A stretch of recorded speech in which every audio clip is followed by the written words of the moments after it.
सुबह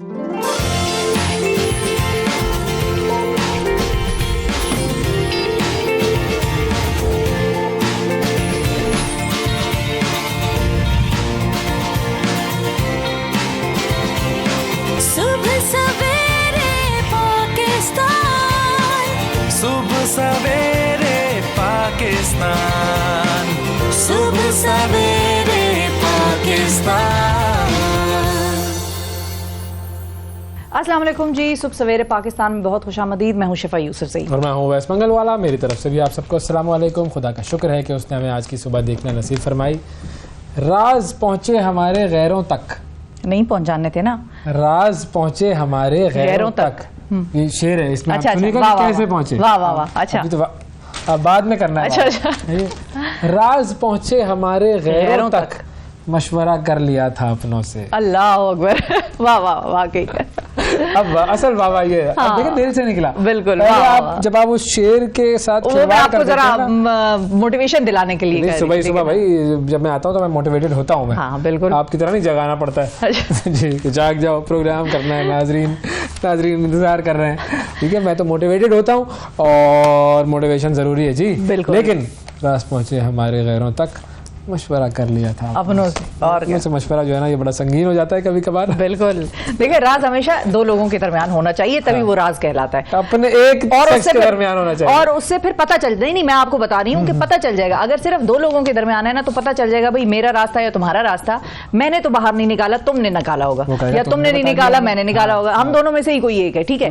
लेकिन perfect, अगर एक। तीसरा आया तो फिर इस सिचुएशन में वो बन जाएगा क्राउड। फिर आप नहीं पता लगा सकते कि इसने कहा या उसने कहा। फिर आपके पास ऑप्शन बेशुमार हो जाते हैं ना। चलो। तो वो दायरा कार तंग रखना चाहिए हमेशा। तो एक राज की बात बताऊं आपको, तो आप ही सुनिएगा, ठीक है। 60 सेकंड न्यूज दिखानी है, दिखा दे। इसराइल की जानिब से गजा में फ़लस्तीनियों की नस्ल कुशी जारी। अक़वाम मुत्तहिदा की जनरल असम्बली का इजलास मंगल को होगा। पंजाब, सिंध और खैबर पख्तूनख्वा के मुख्तलिफ इलाकों में धुंध का राज। शदीद धुंध के बायस मोटरवे M1 पेशावर से रशकई तक बंद कर दी गई। Army chief general Saeed Asim Munir बतौर फौजी सिपहसालार अपने पहली सरकारी दौरे पर अमरीका रवाना हो गए, जहां वो अमरीकी आला सिविल अस्करी क़यादत से मुलाकातें करेंगे। अंडर 19 एशिया कप, अजान की शानदार सेंचुरी, पाकिस्तान ने भारत को बासानी शिकस्त दे दी। अब हमें प्रोग्राम में शामिल करना है एक छोटा सा वक्फा। आपने कहीं नहीं जाना, स्टे विद अस। सुबह सवेरे पाकिस्तान।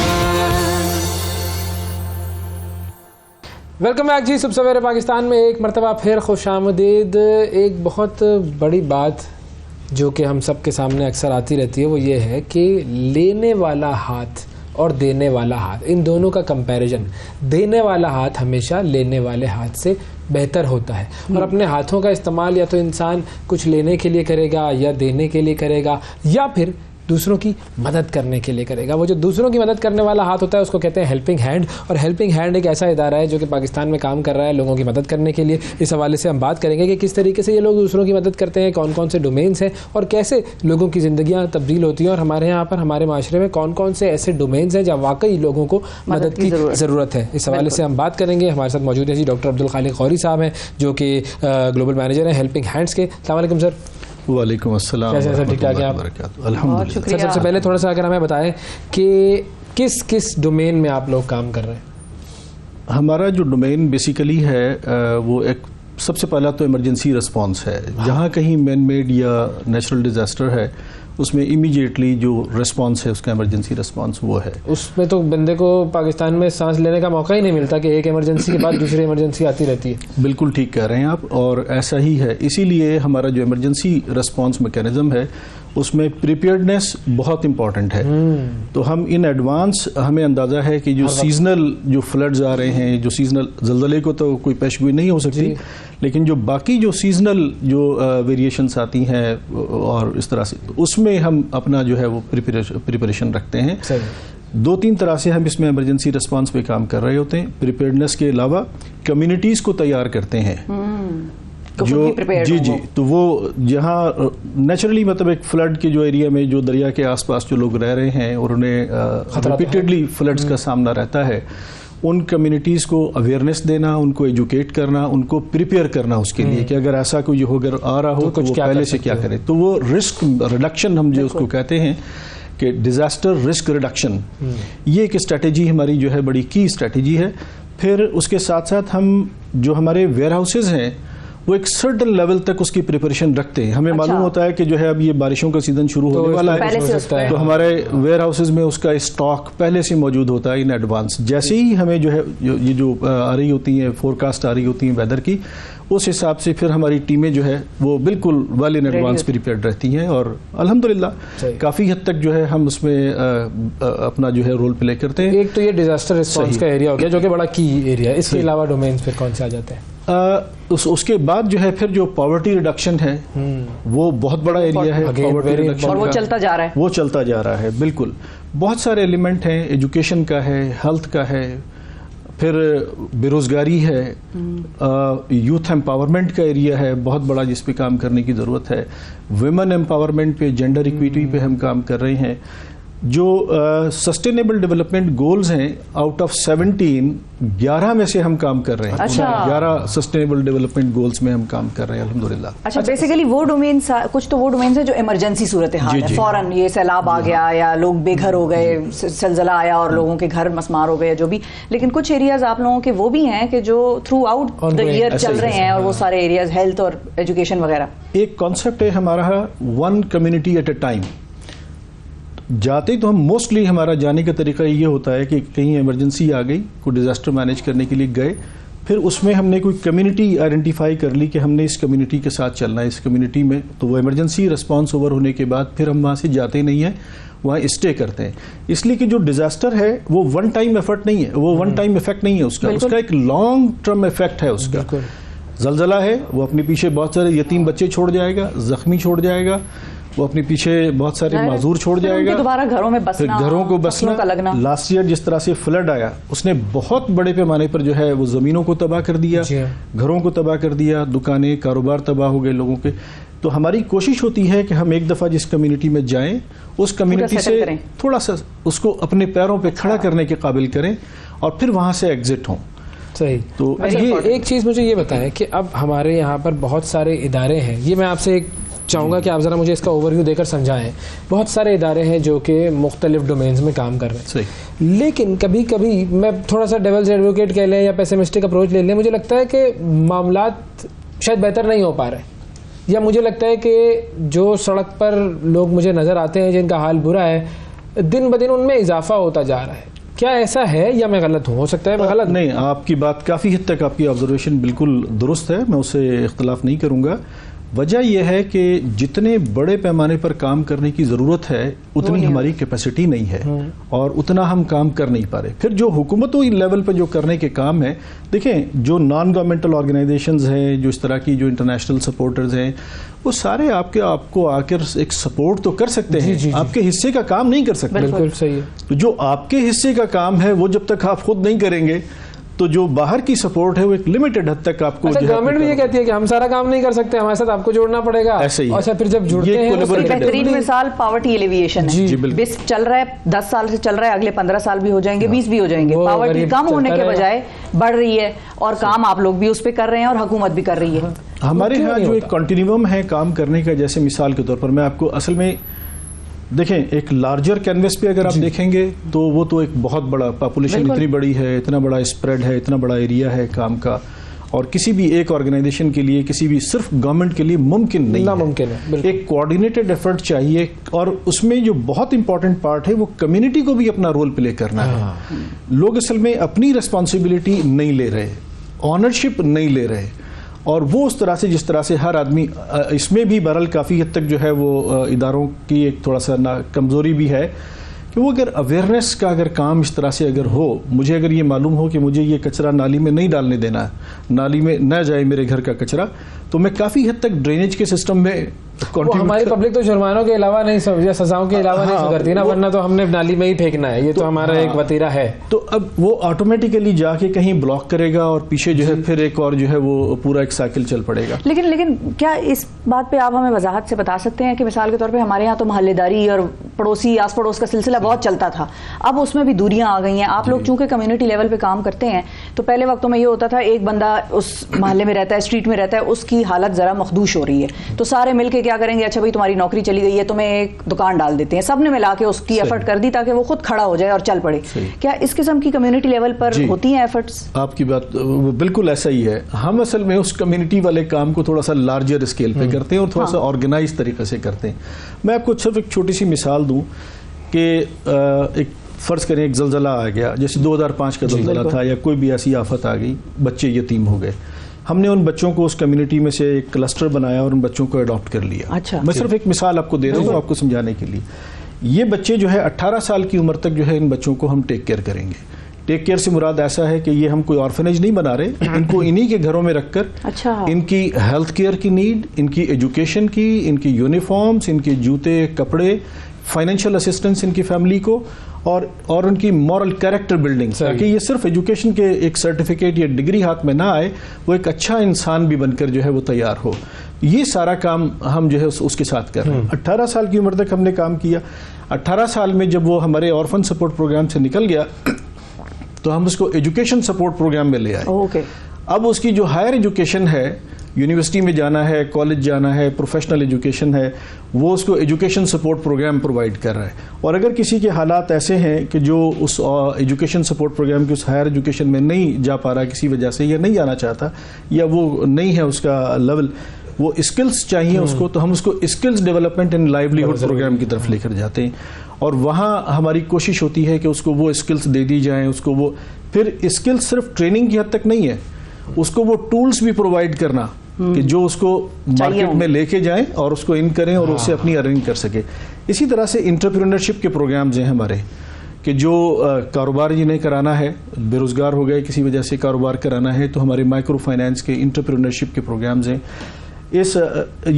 और इसी के साथ साथ हमारा जो फार्मिंग है, बेसिकली एग्रीकल्चर चूँकि हमारा बहुत बड़ा एरिया है और ज़्यादातर फ्लड्स में जो तबाही आ रही होती है वो एग्रीकल्चर सेक्टर के अंदर आ रही होती है ना, तो उसमें हम उनको फार्मिंग के डिफरेंट टूल्स, टेक्निक्स और उनको जो है मटेरियल या सपोर्ट दे रहे होते हैं। तो एक पूरा एक कंटिन्यूम है। सही कोशिश करते हैं कि ये घराना अपने पैरों पर खड़ा हो। जिस ऑर्फन बच्चे को हमने अपने नेटवर्क में लिया था, उसको, उसकी फैमिली को ऐसे ही नहीं छोड़ते, उसकी मदर को भी कोशिश करते हैं कि उसकी मदर को भी कहीं एम्प्लॉयमेंट में, कहीं स्किल डेवलपमेंट में उसको लगाएं, ताकि जो है वो इस डिपेंडेंसी से निकल आए। और पाकिस्तान के कितने शहरों में आपका दायरा कार है? पाकिस्तान के अब तक पिछले साल हमने 107 डिस्ट्रिक्ट्स में काम किया था। इस साल हमारा जो है जो स्कोप है वो 110 डिस्ट्रिक्ट्स में इस वक्त हम काम कर रहे हैं पाकिस्तान के। और ये गिलगित बल्तिस्तान से लेकर और बलूचिस्तान के आखिरी कोने तक अल्हम्दुलिल्लाह एक विदाउट एनी डिस्क्रिमिनेशन, बगैर किसी उसके, और ये एक पूरा का पूरा नेटवर्क। अच्छा, गुर्बत आप लोग ज्यादा कहाँ देखते हैं? शहरों में गुर्बत ज्यादा देखते हैं या गाँव देहातों में ज्यादा देखते हैं? क्योंकि कुछ लोग ये भी कहते हैं कि भाई उनके पास अपनी जमीन होती है, वो अपनी खेती बाड़ी करने में खुश होते हैं और उतना ही उनके लिए शायद काफी होता है। कहना ये हमारे यहाँ शहर में बैठकर बड़ा आसान है, लेकिन मैं चाह रही हूँ कि क्योंकि आप काम दोनों एंगल से है, दोनों जगह गुर्बत तो, गरीब तो हर जगह मौजूद है। खास तौर पर अगर आप अर्बन एरियाज में जाएं तो जो स्लम्स हैं वो कंसंट्रेटेड एक तरह से जो है प्लेसेस हैं जहाँ गुर्बत बहुत ज़्यादा है। रूरल एरियाज में ख़ास तौर पर वहाँ जहाँ पर जो है वो जो गरीब हारी और जो मजदूर, जो किसान जिसके पास लैंड नहीं है, वो डिपेंडेंट है ज़मींदार के जो है उस ज़मींदारी के ऊपर, और वहाँ काम करने पर वो ये दो एक्सट्रीम्स बेसिकली जो है दोनों जगह मौजूद हैं। ठीक है। अच्छा, मैं ये पूछना चाह रहा था कि अब चूंकि इन्होंने जो सवाल किया उसी को अगर मैं थोड़ी सी उसके एक्सटेंशन में ले जाऊँ कि कहाँ पर आपको लगता है कि लोगों के अंदर खुद अपनी हालत बेहतर करने का जज्बा मौजूद है? क्योंकि मैं ये भी देखता हूँ कि बहुत सारे लोग ऐसे हैं जैसे हैं वो वैसे ही रहने में खुश भी होते हैं, और उनको आप जितना भी हेल्प करते रहे वो शायद उसी जो लेने वाला हाथ ही रहते हैं, वो देने वाला हाथ बनने की तरफ उनकी रग़बत नहीं होती। देखिए, ये जो ह्यूमन बिहेवियर है ना, ये तो हर जगह प्रिवेलेंट करता है इस तरह का ना। लेकिन अच्छी बात यह है कि जो लार्जर पॉपुलेशन सेगमेंट है उसमें ये ख्वाहिश है, उसमें ये ख्वाहिश है कि हालात बदलें, किसी तरीके से मेरे हालात बदलें। जो प्रॉब्लम आती है वो ये है कि वो राइट वेन्यू तक नहीं पहुंच पाते, राइट पर्सन तक नहीं पहुंच पाते, वो जो अपॉर्चुनिटीज उसके अराउंड हैं वो एक्सप्लोर नहीं कर पाते, और उन अपॉर्चुनिटीज़ तक पहुंचकर उनको एक्सप्लोर करने की वो सलाहियत उनमें नहीं होती। तो हमारी जो मुख्तलिफ प्रोग्राम्स हैं, हमारी कोशिश होती है कि अगर उसमें सलाहियत है तो उसे अपॉर्चुनिटी तक लिंक कर दिया जाए, अगर अपॉर्चुनिटी मौजूद है तो उस अपॉर्चुनिटी के साथ उसको जो है एम्पावर कर दिया जाए, जो गैप है उसको ब्रिज कर दिया जाए। अच्छा, ये शायद ज़्यादातर इदारे, मुझे नहीं पता कर रहे हैं या नहीं कर रहे हैं, आप मुझे बताइएगा, क्योंकि मैंने ये तो बहुत सारी जगहों पर लिखा हुआ देखा है कि यहाँ पर दोपहर का खाना मुफ्त में मिलता है, यहाँ रात का खाना मुफ्त में मिलता है, लेकिन मैंने ये नहीं देखा कहीं पर कि वहाँ पर लिखा हो कि यहाँ वेल्डिंग का काम मुफ्त में सिखाया जाएगा, यहाँ पर आपको कारपेंटरी का काम मुफ्त में सिखाया जाएगा, तो आप आ जाएं, सीख लें और काम करना शुरू कर दें। बहुत कम इदारे हैं जो इस तरह की चीज़ें कर रहे हैं जिस तरह आपने बताया, लेकिन ये अप्रोच क्यों नहीं है भाई? अच्छा, थोड़ा सा हम अपने इदारे हेल्पिंग हैंड के मुतालिक जो है मैं ये कह सकता हूँ कि हमारा इस तरह का कोई दस्तरखान आपको कहीं नहीं मिलेगा। हमारे इस तरह के जो प्रोजेक्ट हैं वो इमरजेंसीज में ज़रूर जाते हैं। ठीक है कि लोग बिल्कुल जो है घरों से बेघर हो गए और उनके पास कुछ भी नहीं है, सड़कों पे आ गए, उन्हें ज़रूर हम टेक केयर करते हैं, उन्हें पका हुआ खाना भी प्रोवाइड करते हैं, उन्हें हम फिर राशन भी प्रोवाइड करते हैं, छोटे मोटे शेल्टर बना के उनको अगर बैठने की जगह मिल गई है या उनके अपने घर हैं तो उनको फिर राशन वगैरह जो है प्रोवाइड कर दिया। कोशिश हमारी होती है कि उन्हें सेल्फ एम्पावरमेंट की तरफ लेकर जाएं, और अगर किसी को खाना देना भी है, अगर किसी के हालात ऐसे हैं जो कोई माजूर है या बहुत ही गरीबी, और बहुत मतलब जरूरी भी होता है, मतलब मैं उन तमाम प्रोजेक्ट्स को मैं ये नहीं कह रहा हूँ कि वो गलत है, कर रहे हैं, अच्छी बात है, लेकिन उसके काउंटर में वो नहीं आ रहा कि जिससे स्किल डेवलपमेंट हो सके। हाँ, हमारा मेन फोकस जो है लोगों को अपने पैरों पर खड़ा करना होता है। ये जो सपोर्ट है ये वक्ती सपोर्ट के तौर पर हम इसको लेते हैं जरूर, और खाना खिलाना बहुत बड़ी नेकी का काम है, इसमें कोई शक नहीं है, खाना खिलाना, उनकी जरूरतें पूरी करना, और लेकिन असल बात यह है कि जो है उनको उस हदीस के मुताबिक जो हुजूर सल्लल्लाहु अलैहि वसल्लम का वो जो कुल्हाड़ी वाला जो वाकया है, जी बिल्कुल, एक सहाबी आए और उन्होंने कहा कि जी मैं बहुत गरीब हूँ और मेरे पास रिसोर्सेज नहीं है। आप सल्लल्लाहु अलैहि वसल्लम ने जो है उनसे कहा कि तुम्हारे पास क्या कुछ है, तो जो कुछ उनके पास था उसे मंगाया, उसमें से कुछ चीज़ें जो है कहा कि ये बेच दो, और वो जो और जो पैसे आए उससे वो कुल्हाड़ी एक ख़रीद के लाए, और फिर हुज़ूर सल्लल्लाहु अलैहि वसल्लम ने वो दस्ता अपने हाथ से उसमें लगाया और उसे कहा कि अब जाओ तुम जंगल से लकड़ियाँ काटो और फिर मेरे पास आके मुझे बताना। तो अब ये उन्होंने उसके लिए एक पूरा स्किल और उसका आइडिया कर दिया ना। बिल्कुल बिल्कुल बिल्कुल ऐसा ही है। हमारा जो मैक्सिमम कॉन्सेप्ट है, सब में जो काम है, जो स्ट्रेटेजी है, वो इसी कॉन्सेप्ट के अराउंड रिवॉल्व करती है। और क्या पाकिस्तान से बाहर भी ग्लोबल ऑपरेशंस भी आप लोगों के हैं इस किस्म के? जी ये हेल्पिंग हैंड में थोड़ा सा इसको एक ब्रीफ सा एक इंट्रो करा दूं। ये यूएस बेस्ड ऑर्गेनाइजेशन है, बेसिकली मुस्लिम चैरिटी है ये। ठीक है। इसका एक अगर आप वो लोगो देखेंगे तो उसमें बड़ा बड़ा लिखा है मुस्लिम्स फॉर ह्यूमैनिटी। तो पूरी मुस्लिम्स फॉर ह्यूमैनिटी, ये बड़ी इंपॉर्टेंट बात है। ह्यूमैनिटी।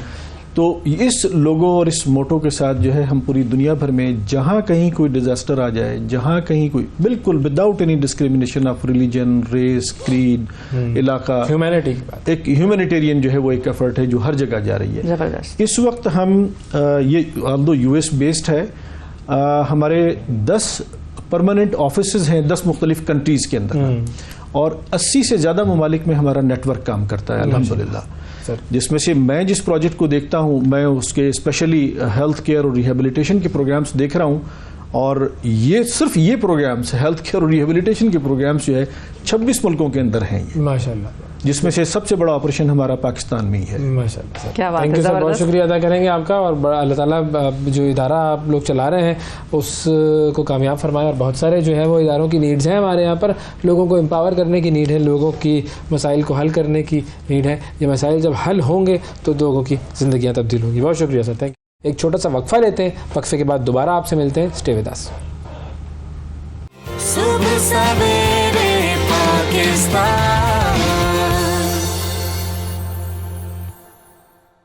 आज हम बात करना चाहेंगे आई कैंसर के हवाले से। बहुत कम लोग इसके बारे में जानते हैं और उससे भी कम हम बात करते हैं इसके बारे में, लेकिन ये भी जाहिर है जिस्म के दीगर अज़ा की तरह आंख भी ऐसी चीज़ है कि जो नाजुक भी बहुत है, और अगर इसमें हल्की सी भी खराश आ जाए तो आपकी आई साइट या जिसको विजन कहते हैं उस पर अच्छा खासा जो है नुकसान ये कर सकती है। तो हमारे साथ डॉक्टर तैयब अफगानी साहब मौजूद हैं जो कि हेड ऑफ द डिपार्टमेंट हैं ऑक्यूलर ऑन्कोलॉजी के सेंटर फॉर आई कैंसर में, आसान अल्फाज में अगर आपको बताऊँ, और इनसे हम जानेंगे कि आई कैंसर के किस किस्म के सिम्टम्स होते हैं, किस किस तरह से आंख की हिफाजत करनी है और फिर इलाज इसका कैसे मुमकिन हो पाएगा। अस्सलाम वालेकुम डॉक्टर साहब। जी वालेकुम अस्सलाम व रहमतुल्लाह। बहुत शुक्रिया सर, आपने वक्त निकाला। सबसे पहले तो थोड़ा सा हम चाहेंगे कि आप हमें ये बता दें कि आंख जो है वो कितनी सेंसिटिव है और किस किस तरीके से आंख डैमेज हो सकती है, फिर उसके बाद हम कैंसर पे भी आते हैं। आपने तो खुद ही जिक्र कर दिया कि आंख तो ज़रा सी खराश भी आ जाए तो आंख की नज़र बुरी तरह मुतासर हो सकती है। इसलिए जो है आंख का ट्रॉमा जो है वो बहुत ही सेंसिटिव, बाकी जिस्म की निस्बत जो है यहाँ पर ट्रॉमा बहुत ज़्यादा जल्दी और मनफी अंदाज में असर करता है। बच्चों में ख़ास तौर पर खेलते खेलते ज्योमेट्री बॉक्स के कोई चीज़, कोई खिलौना कोई आंख पे लग गया और उससे वो जो ये हमारे जैसे कॉर्निया कहते हैं, इस पर इंजरी हो गई और फिर उसके बाद नज़र उसकी मुस्तकिल ख़त्म हो सकती है। इस हद तक नाजुक है डॉक्टर साहब, सॉरी माजरत के साथ, कि अगर आप आंख को ज़्यादा ज़ोर से मलते भी हैं तो उससे भी डॉक्टर्स मना करते हैं। सही कह रही हूँ मैं? जी, ज़्यादा जोर से मलना भी नहीं है। जी, वो भी एक, अगर एक मुस्तकिल तौर पर आप मलते रहें एलर्जी की शक्ल में, अगर आप इसको मलते रहें, कई सालों से बच्चा मल रहा है तो उसकी शक्ल ही बदल जाती है, जिसे हम क्रेटोकोनस कहते हैं, और फिर उसका इलाज भी नई आंख होता है। अच्छा, तो ये भी बहुत सारी चीज़ें ऐसी हैं, तो ये तो अल्लाह की बहुत बड़ी नेमत है। बिल्कुल, इसकी हिफाजत करना हम सब की जिम्मेदारी ज़रूरी है। अच्छा, अब सर आ जाते हैं इस चीज़ के ऊपर कि जिसकी स्पेशलाइजेशन आप करते हैं, जी, आँखों का कैंसर। अब ये आँखों का कैंसर किस तरह हो सकता है और क्या इसकी सबसे पहले मैं आपसे ये जो है अर्ज़ करूँ कि हम कुछ आदाद व शुमार जमा कर रहे थे जी, अल-शिफा ट्रस्ट आया हॉस्पिटल के अपने आदाद व शुमार, फिर दुनिया के एतबार से, तो ये जानकर मुझे भी हैरत हुई कि इस वक्त आई कैंसर जो है पाकिस्तान में दुनिया में सबसे ज़्यादा है। अच्छा, ये कोई मुबालगा वाली बात नहीं है या मीडिया पर कहने की बात नहीं है, बल्कि मैं खुद इस पर जब मैंने देखा आदाद व शुमार, देखिए पाकिस्तान दुनिया के अंदर WHO के मुताबिक सबसे ज़्यादा आई कैंसर जो है वो 2 मुल्कों में कहा जाता है, एक अमेरिका में, एक चाइना में और एक इंडिया में। दोनों की आबादी तकरीबन 1.4 बिलियन है। ठीक है। अब 2000 सालाना उनका आई कैंसर होता है। अब हमने जब कैलकुलेट किया, सिर्फ अल-शिफा की अपनी फिगर्स जो हैं, हम 500 के करीब हमारी हर साल आई कैंसर होते हैं, विच मीन्स के 1.4 बिलियन में 2000 है। यही तो मैं अब इस तरह 20 करोड़ में 500 हो रहे हैं, तो रेशो वाइज तो वो मैंने जब देखा तो हम उनसे दुगने हैं। So this is very alarming, this बहुत ज़्यादा, ये यानी एक हमारे लिए लम्हा फिक्रिया है। तो इसलिए जो है जिस तरह बाकी क्या करते हैं, क्या वजह है? वजह तो देखिए, अगर आप चाहते हैं कि ये मालूम करना चाहें कि आई का कैंसर होता क्यों है, तो उसका एक सिंपल जवाब है कि 80% केसेस में हमें नहीं मालूम। जिस तरह बाकी जिस्म के अंदर बहुत सारी वजूहात हैं, नहीं पता चलता, इस तरह आँख के कैंसर में भी ज़्यादातर कैंसर्स का नहीं पता, लेकिन कुछ कैंसर्स ऐसे हैं जो कि मौरूसी हैं, जो कि अगर एक बच्चे में हैं तो वालिदैन को फिक्र होना चाहिए कि मुमकिन है कि अगले आने वाले बच्चों में भी हो सकता है। एक बात। उसके बाद दूसरी वजह जो है वो कुछ वायरसेस हैं, वायरसेस की वजह से भी यानी कुछ जो है आई कैंसर हो सकते हैं। इसके अलावा हमारा जो ओवरऑल इस वक्त साइंस जो का इल्म जो है महदूद है, हम नहीं बता सकते। लेकिन फिर इसका हम आइडेंटिफाई कैसे करेंगे कि क्योंकि मिसाल के तौर पे ब्रेस्ट कैंसर की अगर हम बात करते हैं, उन्होंने कहा कि अगर आपको नजर आता है कोई डिस्कलरेशन है, कुछ है, तो वो पता चलता है, नजर आता है। इसी तरह दीगर जो फेफड़े हैं या लिवर कैंसर सिरोसिस है, वो भी आपको खून की उल्टियां आना, इस किस्म के सिम्टम्स खुद ही वाजे हो जाते हैं। आंख में कैसे पता चलता है कि कैंसर है? बीनाई चली जाती है? बहुत ही अहम बात है, और इसी मेरा ख्याल हमारा मौजू भी आज सबसे इसी के गिर्द रिवॉल्व कर रहा है कि आई कैंसर की awareness specially parents, children, patients and professionals, ये सालों में होनी ज़रूरी है। ये ज़रूरी नहीं कि आई स्पेशलिस्ट है उसे आई कैंसर का पता भी चल जाए।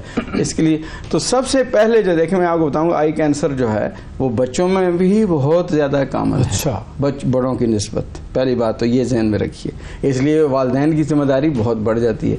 और बड़ों में आई कैंसर जो है वो भी काफ़ी हद तक होता है। हम इन दोनों जो है हर किस्म के कैंसर को डील कर रहे हैं आई कैंसर का अल-शिफा ट्रस्ट आई हॉस्पिटल में। तो बच्चों के हवाले से पहले मैं बताऊंगा कि क्या ज़रूरी अलामात हैं जो कि देखने से यानी फॉरन अलर्ट्स, वार्निंग साइंस हैं। बस सबसे ज़्यादा जो है बच्चों में पैदाइशी देखें, अगर आप जब देखते हैं तो आमतौर पर रोशनी जब आंख में पड़ती है तो रेड रिफ्लेक्स नज़र आती है इस सेंटर में, कॉर्निया के प्यूपल के अंदर, सेहतमंद आंख में। लेकिन उस पेशेंट में, उस बच्चे के अंदर वो वाइट रिफ्लेक्स नज़र आएगी। अच्छा। यानी कि एक सफेदी, जैसे बिल्ली की आंख चमकती है, उसे हम अंग्रेजी में भी यही कहते हैं, कैट्स एमोरोटिक रिफ्लेक्स कहते हैं। अच्छा। वो इस तरह नजर आती है जैसा एक वाइट जो है चीज को चमक रही है। अगर ऐसा महसूस हो तो ये फौरी, तो ये नहीं मैं कह रहा गया 100% कैंसर ही होगा, लेकिन चेक करवा लें, लेकिन आप बच्चे फौरी को तौर पर चेक करो। एक पहली वजह ये बहुत ही कॉमन है। यानी उसके बाद दूसरी जो है, आंख जो है वो टेढ़ी हो जाती है। बिला टेढ़ी हो जाना, स्क्विंट जिसे कहते हैं, वो तो नॉर्मल एक पॉपुलेशन में भी होती है, लेकिन आई कैंसर का एक साइन भी हो सकता है। अच्छा। तीसरा जो है, आंख आगे बढ़ जाना, आगे आ जाना, जो बल्जिंग आइज, बल्जिंग आइज कहते हैं, वो भी इसकी एक वजह हो सकती है।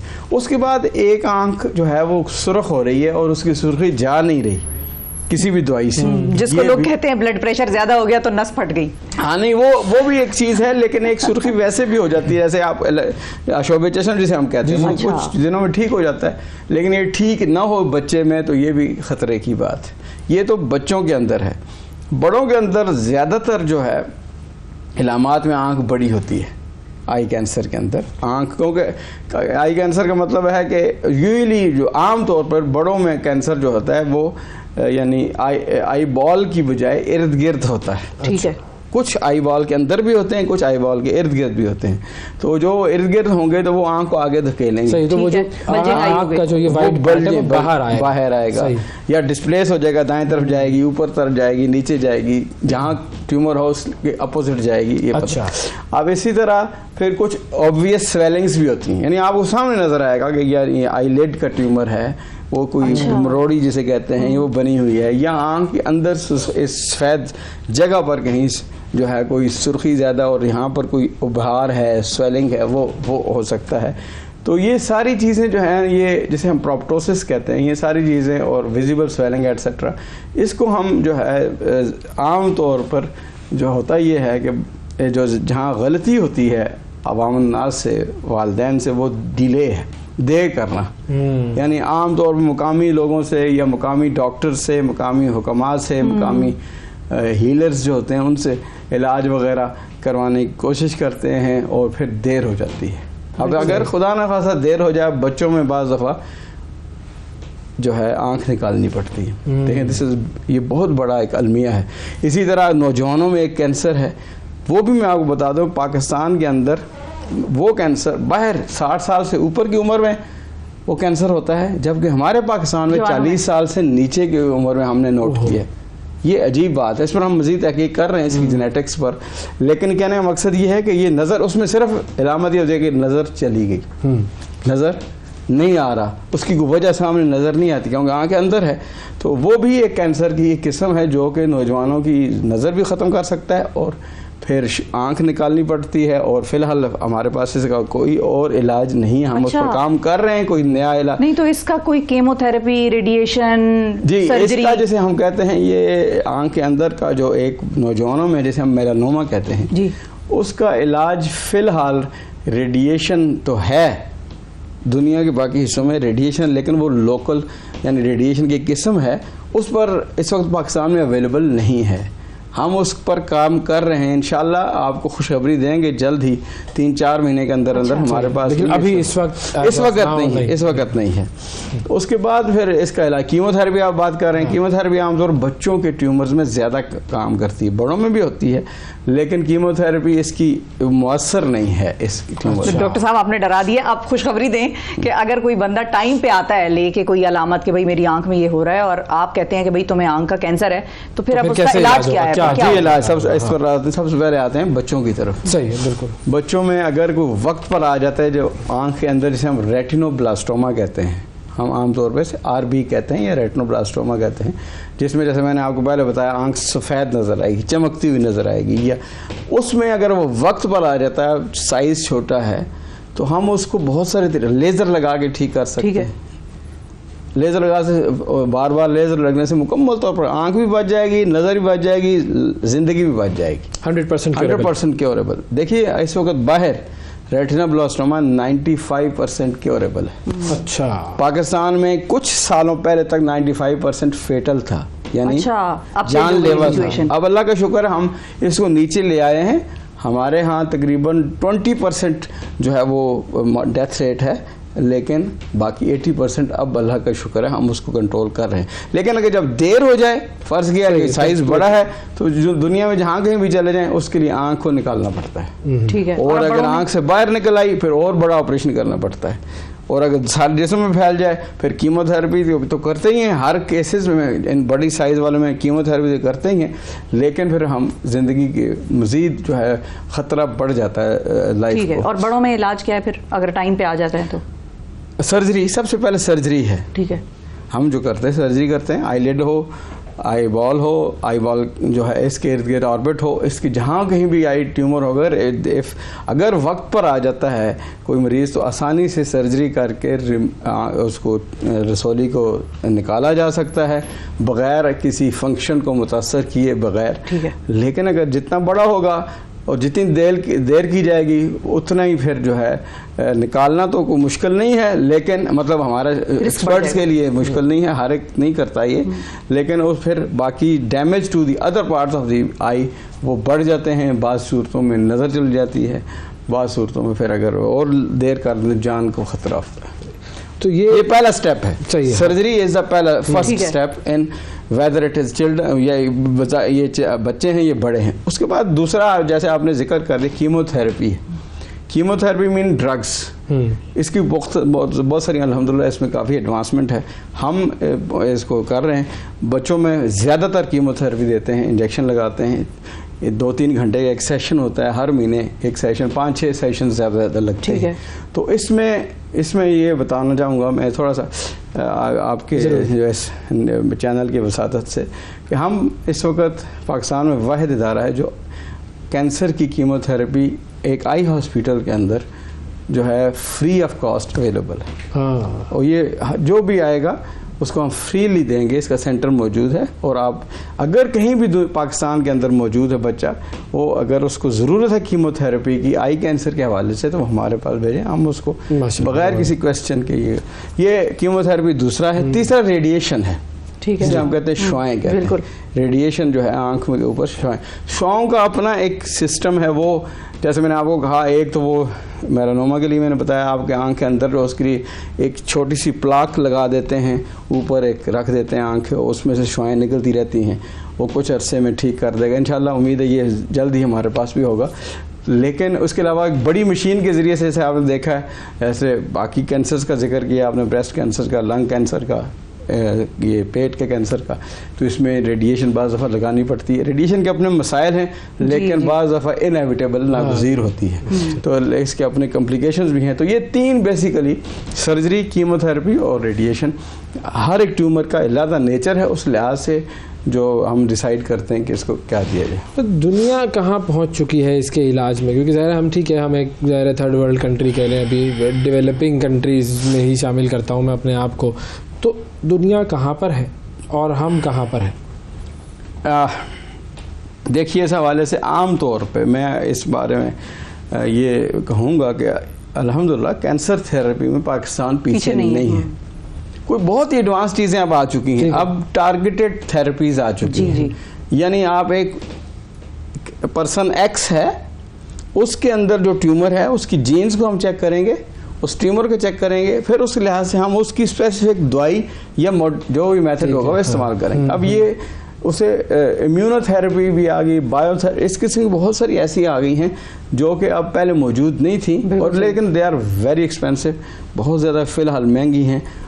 अभी पाकिस्तान में भी कर रहे हैं, लेकिन उसको इतना आम नहीं है। लेकिन इसमें हम आगे आगे आहिस्ता बढ़ रहे हैं, और उम्मीद है कि इंशाल्लाह कुछ सालों में कैंसर उतना जो है ड्रेडफुल या ख़तरे वाली चीज़ नहीं रहेगा जितना कुछ अर्से पहले था।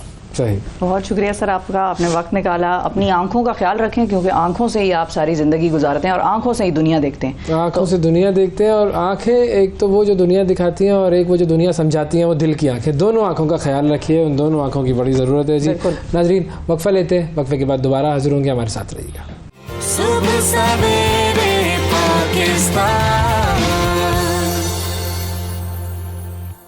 Welcome back. सुबह सवेरे पाकिस्तान में एक मरतबा फिर खुशामदीद। कराची का रुख करते हैं और कराची का जब रुख करते हैं हम तो नज़र आते हैं कराची के मसाइल जहन में आ जाते हैं फ़ौरन। इंतहा से ज़्यादा मसाइल हैं और जाहिर है जिस तरीके से कराची में काम हो रहा है वो भी सबको नज़र आ रहा है। मैं तो कहती हूँ कराची शहर के हवाले से कि कराची को डिक्लेयर करना है एक नेशनल इमरजेंसी और उस बुनियाद पर, हंगामी बुनियाद पर कराची के मसाइल पर काम होगा तो ही होगा, वरना ये बातें ही होंगी सिर्फ। अभी तक जो हो रहा है वो बातें ही हो रही है। अब कराची में पानी का मसला शदीद मसला है और हमेशा का मसला है। उस मसले के हवाले से बहुत सारे लोगों ने, बहुत सारी गवर्नमेंट्स ने उसको हल करने के लिए बहुत सारे मंसूबे भी बनाए, बातें भी बनाई, लेकिन हुआ कुछ नहीं है अभी तक। अब ये जो कराची में पानी का मसला है ये कितना संगीन है और इस वक्त आजकल के दौर में कराची के पानी के मसले की क्या सूरत हाल है, उस हवाले से देखते हैं ये एक छोटी सी रिपोर्ट। पाकिस्तान का माशी हब कराची हुकूमत सिंध और वफाक को तमाम तर टैक्सेस की अदायगी के बावजूद पानी जैसी बुनियादी सहूलियात से महरूम है। कराची के 3 करोड़ शहरी अपनी ज़रूरत का पानी हाइड्रेंट से ख़रीदने पर मजबूर हैं। मैं ऐसे ही एक हाइड्रेंट पर मौजूद हूँ। यहाँ पर अगर आप देखें तो यहाँ पर टैंकर खड़े हुए हैं जो कराची के मुख्तलिफ़ इलाक़ों में पानी सप्लाई करते हैं। कराची में पानी चोर माफिया के ख़िलाफ़ गुज़िश्ता 2.5-3 महीने से ऑपरेशन किया जा रहा है। इन ऑपरेशनों में इस दौरान में तकरीबन 93 से ज़्यादा ऑपरेशन किए गए। इन ऑपरेशन के दौरान 190 से ज़्यादा गैर कानूनी हाइड्रेंट मसमार किए गए, 100 से ज़्यादा गैर कानूनी पानी के कनेक्शन मुनक़ता किए गए और 70 से ज़्यादा पानी चोरों को गिरफ़्तार करके उनके ख़िलाफ़ मुकदमात भी दर्ज कराए गए। लेकिन इसके बावजूद कराची के शहरियों को इस ऑपरेशन से कोई ख़ास फ़ायदा नहीं हो सका, क्योंकि आज भी कराची जो है के शहरी जो हैं लाइनों के बजाय टैंकर से पानी ख़रीदने पर मजबूर हैं, जिसकी बड़ी वजह ये बताई जाती है कि वाटर बोर्ड के बाद अफसरान हाइड्रेंट माफिया के साथ मिली भगत करके लाइनों में पानी सप्लाई करने के बजाय ऐसे हालात पैदा कर रहे हैं जिसकी वजह से इलाक़ों में पानी सप्लाई नहीं होता और वो शहरी हाइड्रेंट से अपनी ज़रूरत का पानी ख़रीदने पे मजबूर हैं। कराची में पानी अगर सप्लाई किया जाए तो अगर मुनसिफाना तकसीम कराची की जाए तो कराची के मुख्तलिफ़ इलाक़ों में वक्फे से पानी सप्लाई कर सकते हैं, लेकिन ऐसा होता नहीं है क्योंकि पानी के जो डिस्ट्रीब्यूशन पे अमला बैठा हुआ है उसके भी कहीं ना कहीं जाके कुछ मामलात होते हैं। कहीं पोश इलाक़ों में मामलात होते हैं तो कहीं सनती इलाक़ों में मामलात होते हैं, तो किसी के पानी मिनरल वाटर बनाने वाली कंपनियों के साथ मामलात हैं। इन मामलात को चलाने के लिए कराची के शहरियों का पानी रोक दिया जाता है और मनपसंद जगहों पे या कारोबारी लोगों को पानी सप्लाई किया जाता है। कराची में किन ज़राए से पानी आता है? कराची में पहला ज़रिया है धाबे जी, दूसरा ज़रिया है हब डैम। धाबे जी से पानी की जो सप्लाई का कोटा है कराची का वो है 550 मिलियन गैलन। उसके बाद हब डैम से जो पानी सप्लाई किया जाता है उसका कोटा कराची का जो है 100 मिलियन गैलन है। लेकिन क्योंकि पानी की जो लाइन है ये सिस्टम भी बोसीदा है, अगर कराची को अब धाबे जी से पानी सप्लाई किया जाए 550 मिलियन गैलन तो पानी की जो लाइन है वो इसका प्रेशर ही बर्दाश्त नहीं कर पाती है और जगह जगह से फट जाती है, क्योंकि कराची को जो पानी सप्लाई करने वाली लाइन है वो भी तकरीबन 40-45 साल पुरानी है। इस वक्त शहर में जो ऑपरेशन किया जा रहा है पानी माफिया के ख़िलाफ़, इस ऑपरेशन के बावजूद शहर के जो मज़ाफ़ाती इलाके जिनमें बल्दिया टाउन, जंजाल गोट, मंगो पीर, मेमन गोट समेत पहलवान गोट है, ये इलाका है हमारा कायदाबाद का इलाका है, जो नदियों में से लाइन गुज़र रही है, गोलीमार का इलाका है, बनारस का इलाका है, किमाड़ी का इलाका है। इन इलाक़ों में जो पानी की मेन लाइनें हैं उन लाइनों को बरस्ट किया जाता है, उनके अंदर गैरकानूनी कनेक्शन लगाए जाते हैं और उनके ज़रिए पानी चोरी किया जाता है। कोरंगी के इलाके में खुलेआम सुजुकियों में पानी चोरी का पानी सप्लाई किया जाता है। कोरंगी, जबकि वाटर बोर्ड की जानिब से कोरंगी में पानी की जो सप्लाई की जाती है आधे से ज़्यादा कोरंगी को पानी नहीं मिलता। कोरंगी की आवाम सुजुकियों से पानी ख़रीदती है या टैंकर से ख़रीदती है। कराची में एक अंदाजे के मुताबिक 300 से ज़्यादा गैर कानूनी हाइड्रेंट इस वक्त भी काम कर रहे हैं, जबकि 187 से ज़्यादा 190 के करीब हाइड्रेंट को मसमार किया जा चुका है। इसके बावजूद जो बड़ी तादाद में हाइड्रेंट चल रहे हैं उनको ख़त्म करने के लिए एमडी वाटर बोर्ड और कानून नाफिज करने वाले इदारों की जानिब से भरपूर हिकमत अमली बनाई गई है, लेकिन कुछ वाटर बोर्ड के जो अफसरान हैं वो उसमें मुलव्विस हैं। उसकी वजह से यह ऑपरेशन मंतकी अंजाम तक अभी तक नहीं पहुँच पाया है। इस हाइड्रेंट माफिया की अगर हम बात करें तो ये कारोबार इतना मुनाफा बख्श हो चुका है कि उस लोगों ने अपने दीगर काम ख़त्म करके टैंकर ख़रीद लिए और टैंकर ख़रीदने के बाद पानी सप्लाई कर रहे हैं। अब मैं टैंकर की आपको बात बताऊं, कराची में जो हमें नलों से पानी मिलता है 60 पैसे 70 पैसे पर गैलन वो हमें पानी मिलता है। लेकिन जब हम टैंकर से यही पानी ख़रीदते हैं तो 1000 गैलन का जो टैंकर है जिसके सरकारी निर्ख 1560 रुपये हैं, वो बाज़ार में हमें 2,500 से 3,000 रुपये का मिलता है। इसी तरह 3000 गैलन का जो वाटर टैंकर है, पानी का टैंकर है, वो हमें 5,000 से 6,000 रुपये में मिलता है। 2000 गैलन वाला वाटर टैंकर हमें 4,000 रुपये में बाज़ार से ख़रीदना पड़ता है और 5,000 गैलन वाला जो टैंकर है वो 10,000 से 12,000 रुपये में फ़रोख्त किया जाता है। अब क्योंकि गर्मियों का मौसम ख़त्म हो गया, मौसम सरमा का आगाज़ है, इस वक्त के अंदर पानी की तलब कम हो जाती है। लेकिन इस मौसम सरमा में भी इस ऑपरेशन के बावजूद कराची में लाइनों से पानी नहीं आ रहा। कराची में जब पानी का बहरान पैदा हुआ था तो एक नागा सिस्टम का यहाँ पर उसूल बनाया गया था कि नागा सिस्टम के हवाले से कराची के शहरियों को पानी सप्लाई किया जाएगा ताकि कराची के तमाम इलाकों के अंदर पानी की सप्लाई हो सके। लेकिन उस नागा सिस्टम पर आज तक अमल नहीं किया गया।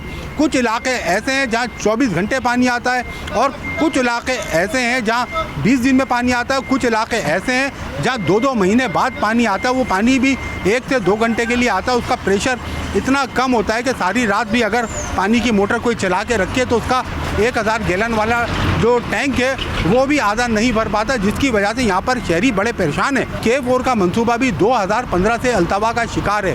2015 से 2023 आ चुका है। K4 मंसूबे पे तकरीबन 20 से 25% काम हो चुका है। 75% काम अभी उस पर बाकी है। साबका वफाकी हुकूमत के दौर पे इस मंसूबे को सिंध हुकूमत से ले लिया गया था। लेने के बाद वफाक ने कहा था कि इस मंसूबे को हम बनाएंगे और मंसूबा बनाने के लिए उन्होंने वापडा से इसका एग्रीमेंट भी किया था, वापडा को इसका ठेका भी दिया था। लेकिन वापडा की जानिब से भी अभी तक इस पर कोई बहुत उम्मीद अफजा काम नहीं किया जा सका। मंसूबे की तकमील में अभी भी जो है सरकारी सतह पे ये बताया जाता है कि 1 से 2 साल लगेंगे। लेकिन ज़मीनी हक़ाइक़ भी इसके बिल्कुल बरक्स है, क्योंकि K4 मंसूबे पे काम जिस हद जो इन सालों में होना चाहिए था उसका 20% काम किया गया है। वाटर बोर्ड और हुकूमत सिंध की जानिब से पानी की सप्लाई में मुनसिफाना निज़ाम लाने के लिए अमली तौर पर कुछ नहीं किया गया। ज़बानी जमा खर्च कराची शहर के मेयर भी करते हैं, सूबे के वज़ीर बल्दियात भी करते हैं, सूबे के सेक्रेटरी बल्दियात भी करते हैं, चीफ सेक्रेटरी भी करते हैं, MD वाटर बोर्ड भी करते हैं। लेकिन अपने दावों को यकीनी बनाने के लिए, उस पर अमल पैरा होने के लिए अमली तौर पर कोई इक़दाम नहीं किए गए, जिसकी वजह से आज का ये कराची 2023 में पानी जैसी बुनियादी सहूलत से महरूम है। जी, तो ये थी जी कराची के पानी के मसाइल के हवाले से इस वक्त की ताज़ा तरीन सूरत हाल। एक छोटा सा वक्फा लेते हैं, वक्फे के बाद दोबारा आपसे मिलते हैं। Stay with us. सुबह सवेरे पाकिस्तान।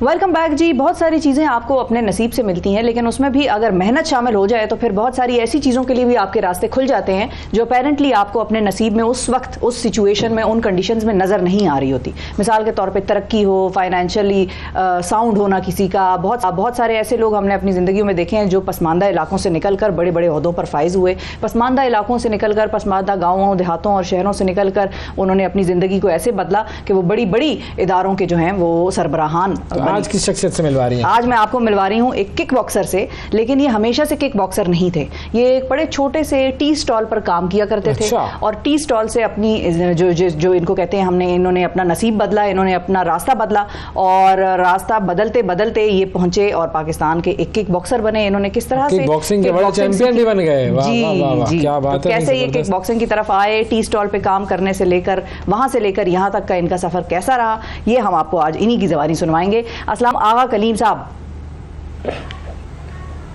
वालेकुम सलाम वरहमतुल्लाहि वबरकातुहू।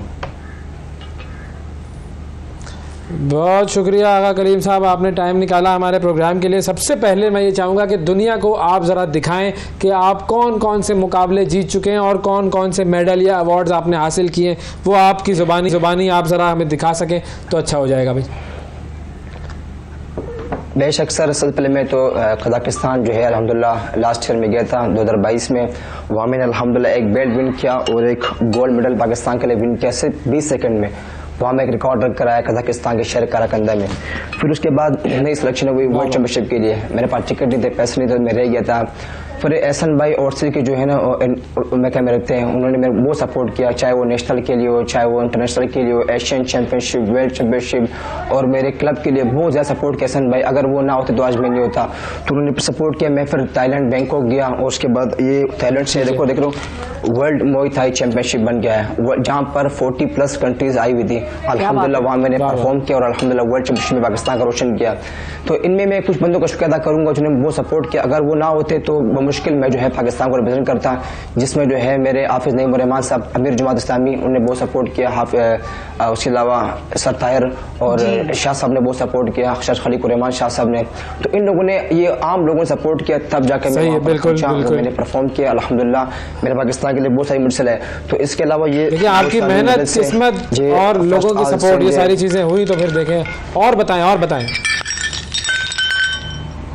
इसमें देखो, इसमें 10 टाइम जो है ऑल सिंध चैंपियन हूँ, 5 time all Karachi, 2 time wushu, 2 time 2 time national champion, 4 time international champion. सब चैंपियनशिप होने के बावजूद अब 1 महीने पहले जो है मेरा एक इवेंट कैंसिल हो गया। कजाकिस्तान का वीज़ा आया, मेरे पास स्पॉन्सरशिप के पैसे नहीं थे तो मैं रह गया। फिर उज़्बेकिस्तान का आया, मेरे पास उसके पास पैसे नहीं थे, वो रह गया। तो मैं तो एक चाय के होटल में काम करता हूँ, मेरे पास थोड़ी फंड है कि मैं जाऊँ खेलूँ और इस तरह वो जो है पाकिस्तान। ये काम दरअसल हमारी गवर्नमेंट का है, हमारी स्पोर्ट बोर्ड का है और जो हमारी फेडरेशन का है उनका है। बिल्कुल, हम इस पर आते हैं। मैं जरा चाहूंगा सलीम भाई, आप जरा अपनी थोड़ी सी आप आए किस तरह किक बॉक्सिंग की तरफ, आपका ताल्लुक कराची में कहाँ से है, पहले तो हमें ये बताइए। सबसे पहले अगर मैं अपनी बात करूँ, बेसिकली मैं पश्चिम दिल्ली करबला से आया हूँ, ठीक है। 10 साल पहले तो हम काम पिछले में कराची आए थे, तो 10 साल पहले मैं कराची आया काम पिछले में, तो मैं काम करता रहा शायद होटल में, अभी भी कर रहा हूँ। तो फिर 4 साल पहले मैं एकेडमी गया। एकेडमी में गया, वहाँ पर 3-4 दिन वहाँ बैठा रहा, साथ में 3-4 से आ रहा, कोई एडमिशन चाहिए, कोई मुझे बताओ। मैंने कहा सर एडमिशन तो चाहिए, मगर मेरे पास फीस थी कि मैं क्या पे कर पाऊँ, हमारे सर एक टाइगर है। तो उन्होंने मुझे वहाँ पर दाखिला दिया। फिर वहाँ मैंने 4 दिन बाद फाइट की, पहली फाइट में यहाँ से आ रहा, फिर मैंने back to back fight start किया। अल्हम्दुलिल्लाह अल्लाह ने बड़ी इज्जत दी, आज मैं एशियन चैंपियन, वर्ल्ड चैंपियन अल्हम्दुलिल्लाह आपके सामने बैठा हूँ बगैर सपोर्ट के। तो वो जो उस्ताद थे आपके, जिन्होंने आपको बगैर फीस के दाखिला दिया, वो असल में जिन्होंने आपको इस बात पर मजबूर नहीं किया कि जाओ भाई पैसे लेकर आओ, उन्होंने आपकी ज़िंदगी वहाँ से बदलना शुरू की। सर बिल्कुल, जो हमारे सरकार टाइगर उन्होंने मुझे फ्री ऑफ कॉस्ट क्लब में एडमिशन दिया। इसलिए कि उसने बहुत सारे बच्चों को तैयार किया इंटरनेशनल के लिए, तो उन्होंने मुझे ग्लव्स दिया, अपने जो है शर्ट दिया वहाँ का, तो बहुत ज़्यादा सपोर्ट किया सरकार टाइगर ने। मेरे जो उस्ताद मोहतरम है अल्हम्दुलिल्लाह, उनकी बदौलत में आज पाकिस्तान में जो है लोग मुझे पहचानते हैं, उनकी सब कुछ उन्हीं बदौलत से। अच्छा ठीक है, फिर उसके बाद आपने ट्रेनिंग वगैरह की और आपने मुख्तलिफ मुकाबलों में हिस्सा लिया। अब ज़ाहिर है जब आप ट्रेनिंग कर रहे होते हैं तो उस वक्त काम तो नहीं करेंगे, तो घर का फिर गुजर बसर कैसे चलता है? सर जी देखो, अगर जब आप 12 घंटे काम करते हो ठीक है होटल पे, और उसके बाद फिर आप ट्रेनिंग करते हो, आप में हिम्मत नहीं होती ना, आप में एनर्जी होती है कि आप ट्रेनिंग कर सके। मगर फिर उसके बाद मैं ट्रेनिंग करता हूँ 4 घंटे, फिर मैं जाता हूँ स्पॉन्सर लोगों से अपील करो, सर आप सपोर्ट करो, सर आप सपोर्ट करो, मैं इस तरह खेलने जा रही हूँ। तो बहुत सारी तकलीफें के बावजूद, बहुत सी तकलीफ होती है, कोई मुश्किल काम नहीं। अगर आप 12 घंटे काम करते हैं, फिर उसके बाद ट्रेनिंग करते हो, फिर उसके बाद स्पॉन्सर ढूंढते हैं, ये सबसे डेंजरस वे है, एक रास्ता है। तो जिसमें आपकी नींद पूरी नहीं होती है, जिसमें आपकी खुराक अच्छी नहीं होती, जिसमें आपको डाइट, मेरे पास यकीन करें डाइट के पैसे नहीं थे। अभी मुझे जो है सलीम कारसाज भाई जो है ट्रसर के जो है वो सीईओ, उन्होंने मुझे से प्रोटीन के पैसे भेजे, उन्होंने कहा था मैं पगड़ी सपोर्ट करूंगा, बड़ा प्रमोट करूंगा, तो वो जो है मेरे से थोड़ा कोऑपरेट कर रहे हैं। तो इसके अलावा यकीन करें मैं सिर्फ चाय पापे में गुजारा करता रहा, कावा चाय पापे, ये हमारी प्रोटीन थी, इस पर मैं गुजारा कर रहा था। मेरे पास यहाँ तक कि कुछ खाने तक नहीं था प्रोटीन के लिए कि मैं अपनी पावर का कुछ यूज करूँ ताकि मैं पाकिस्तान को रिप्रेजेंट करूँ और खेलूँ। तो ये हालात हमारे चल रहे हैं। तो अब आप इस वक्त किस मुकाबले की तैयारी कर रहे हैं? अभी मैं तैयारी कर रहा हूँ थाईलैंड के शहर बैंकॉक में वर्ल्ड चैंपियनशिप में, इसके लिए 3 महीने रह गए और उससे पहले भी कभी चैंपियनशिप आ सकती है जनवरी में या फरवरी में। तो जो मेरा मेन टारगेट है वो थाईलैंड बैंकॉक का वर्ल्ड चैंपियनशिप है। इसमें 40+ ममालिक आ रही है, इसमें सबसे टॉप की टीम जो है वो यूके है और अमेरिका है, साउथ अफ्रीका है, वो सारी टीमें टफ टीम है, इनको बीट करना है इंशाल्लाह ताला। तो जिसके लिए मैंने कहा कि डाइट बहुत ज़रूरी है, ट्रेनिंग बहुत ज़रूरी है। अब मेरे क्लब में मैं जहाँ ट्रेनिंग कर रहा हूँ उसके ऊपर छत नहीं है, कल की बात है, कल बारिश हुई, पूरा जो है मेरा कारपेट गीला हो गया, पूरा पानी भरा हुआ है, अब मैं ट्रेनिंग वहाँ नहीं कर पाऊंगा। वो ऐसा क्लब है मेरे पास, उस क्लब के जो है खर्चा करने के लिए पैसे नहीं है कि मैं अपने क्लब को अच्छा उसको बनाऊँ, लुक आफ्टर करूँ, ऐसा पता है उसके हालात चल रहे क्लब के। तो गवर्नमेंट कुछ नहीं करती है? सर मुझे खुद समझना है गवर्नमेंट को सपोर्ट नहीं करती है। गवर्नमेंट ने मुझसे वादे बड़े किए और सपोर्ट नहीं। तो हमारी कोई इसकी कोई फेडरेशन है, कोई किक बॉक्सिंग की, या कोई इदारा है जो कि इसके मामलात देखता है? जी, जो हमारी फेडरेशन है वो है तुआई फेडरेशन। उसके जो सरबरा प्रेसिडेंट है वो जो है सर सरवरी है, जिन्होंने हमें जो हमारी जो है टिकट्स वगैरह को देखते हैं, हमारी जो है वीज़े वही लगवाते हैं, सारा काम वही करते हैं, मगर उसके पास भी कुछ उसके हाथ में नहीं है। वो कहते हैं हमें वहाँ से आगे कुछ मिलता नहीं है, तो अगर हमें ज़हर से भी कुछ मिलता तो हम आपको प्रमोट कर सपोर्ट करते हैं। तो ज़हर हुसैन सरवरी का जो है किरदार बहुत ज़्यादा है, तो उसको सपोर्ट नहीं। सर जी मैंने कहा कि बेसिकली जो हमारी जहाँ से बनती है ना जड़, वहाँ से सपोर्ट नहीं मिल रही। अगर हमें वहाँ सपोर्ट मिलती तो मुझे रोना नहीं पड़ता, मेरे प्रेसिडेंट ज़हर सरवरी को रोना नहीं पड़ता किसी के लिए कि हमारे बच्चों को सपोर्ट करो, प्रमोट करो। तो वो चीज़ नहीं है हमारे पास। अब मैं देख रहा हूँ जो लोग टिकटॉक पे मुजरे कर रहे हैं, डांस वगैरह कर रहे हैं। कभी आपने सोचा कि यार सपोर्ट नहीं है तो छोड़ दूं मैं भी ये सारा, जो भी मैं अपने लिए मैंने एक दर्द सर पाला हुआ है, वर्ल्ड चैंपियन बन रहा हूं, मैं छोड़ दूं इसको? कभी आपने खुद सोचा? जी 2 बार तो मैंने सोचा हुआ था कि यार अब बस जो है मैं इनफ कर देता हूँ, छोड़ देता हूँ, क्योंकि सपोर्ट नहीं मिल रही थी। तो मैंने फिर देखा, मैंने एक महीने मैंने गेम छोड़ दिया। फिर उसके बाद मैंने सोचा, मैंने कहा यार अल्लाह के हाथ देर है अंधेर नहीं है, आप मेहनत करो, स्ट्रगल करो, अल्लाह पाक को सिला देगा। तो मैं लगा रहा, बस मेहनत करता रहा। अभी मेहनत कर रहा हूँ, स्ट्रगल कर रहा हूँ। इंशाल्लाह ताला अल्लाह से बड़ी उम्मीद है, अल्लाह जो है जरिया बनाएंगे, तो इंशाल्लाह बड़ी उम्मीद है। तो मैंने कहा ना सर, मुझे एक बड़ा तकलीफ होता है, एक बात की बड़ा दुख होता है, जब मैं देखता हूँ ना टिकटॉक ऑन करता हूँ, जो उससे मुजरे होते हैं, डांस होते हैं, किस तरह बेहूदी हरकतें होती है, लोग उसको प्रमोट करते हैं, उसको सपोर्ट करते हैं, रियल टैलेंट को कभी सपोर्ट नहीं करते। आप देखो जो पाकिस्तान की टीम से उनकी क्या क्या सैलरी है, 40+ लैक्स की सैलरी चल रही है। मैं कहता हूँ कि वो हमें 40 लैक्स दे दे, उससे पूरा मेरा साल चल जाएगा, मेरे सारे टूर से हो जाएंगे, पूरे 5-6 टूर हो जाएंगे, मेरी प्रोटीन हो जाएगी, मेरी डाइट हो जाएगी, मेरे घर के खर्चात हो जाएंगे, तो सारे मामला मेरे उससे हल हो सकते हैं। तो ये दरअसल ये बात है ना कि हमें वहाँ सपोर्ट नहीं मिलती, प्रमोट वहाँ से कुछ नहीं मिलती है। मैंने कहा ना कि बस आप टिकटॉक पर आओ। तो आपने कभी सोशल मीडिया का सहारा नहीं लिया कि सोशल मीडिया पर मैं अपने आप को लेकर आऊँ, लोगों को सोशल मीडिया पर जो है वो सिखाना शुरू कर दूँ या छोटी छोटी वीडियोस बनाना शुरू कर दूँ? कभी आपने ये आइडिया नहीं लगाया? जी सर, मैंने स्टार्ट किया था अभी 5-6 महीने पहले। मेहनत कर रहा हूँ उस पर, यूट्यूब पे बड़ा मेहनत कर रहा हूँ। किक बॉक्सर कलीम के नाम से मेरी आईडी है, तो उसमें बड़ा मेहनत कर रहा हूँ, तो कुछ हो नहीं पा रहा है, समाज से सपोर्ट नहीं मिल रही है। तो फेसबुक पर, ट्विटर पर और इंस्टाग्राम पर हर जगह अवेलेबल हूँ, हर जगह अपनी मेहनत करता हूँ, स्ट्रगल करता हूँ, शो ऑफ करता हूँ कि मैं तैयारी कर रहा हूँ, मैं लगा हूँ, मेहनत कर रहा हूँ। बाकी अगर सपोर्ट अगर थोड़ा बहुत मिला है तो मैं कह रहा हूँ कि सारा जो है वहाँ से सोशल मीडिया से मुझे मिला है। तो मैंने कहा बहुत सपोर्ट किया सोशल मीडिया से लोगों ने, मुझे वहीं से ज़्यादा सपोर्ट मिला है। बिल्कुल, सोशल मीडिया पर बहुत सारे लोग सपोर्ट भी करते हैं। तो अब आपकी ज़रूरियात जो हैं वो क्या क्या हैं, थोड़ा सा अगर हमारे प्रोग्राम में बता दें कि अगली आपकी टूर्नामेंट्स के लिए क्या खर्चा है, कितना चाहिए, तो हमारे नाज़रीन को भी पता लगेगा। बहुत सारे लोग इंशाल्लाह कांटेक्ट करेंगे आपसे। बिल्कुल, अगली जो हमारा जो चैम्पियनशिप आ रही है थाईलैंड के शहर बैंकॉक में, जिसमें सिर्फ हमारी होटलिंग है, ठीक है, अकोमोडेशन को बोलते हैं, अकोमोडेशन है, मेरे टिकट है, मेरी जो है थोड़ा सा वो, बस ये चीज़ें, और मुझे कुछ नहीं चाहिए। मैं काम कर रहा हूँ, मेहनत कर रहा हूँ, लगा हुआ हूँ, ताकि दूसरे जो है अगर मैं चाहूँ कि मैं अपने होटल का काम छोड़ दूँ, सारा फोकस गेम पे करूँ, तो जिसके लिए मेरे घर के खर्चात हैं, तो मैं चाहूँगा कि अगर गवर्नमेंट मुझे सुन रही है या कोई ऐसी कंपनी सुन रही है, तो उनसे रिक्वेस्ट करूँ कि आप मुझसे जो है मुझे अपनी एतमाद में लें, मुझसे कॉन्ट्रैक्ट करें, मुझे कॉन्ट्रैक्ट दे, कॉन्ट्रैक्ट बेच दे, ताकि मैं अपने ऊपर प्रूव करूँ, ताकि और आने वाली चैंपियनशिप पाकिस्तान का परचम दे रहा हूँ। सर देखो, हम सबका मकसद है पाकिस्तान को रिप्रेजेंट करना, तो मैं पाकिस्तान को रिप्रेजेंट कर रहा हूँ। अगर कुछ लोग बोलते हैं कि नहीं यार सपोर्ट नहीं कर, तो आप मुझे नहीं, अपने पाकिस्तान को देख कर सपोर्ट करें।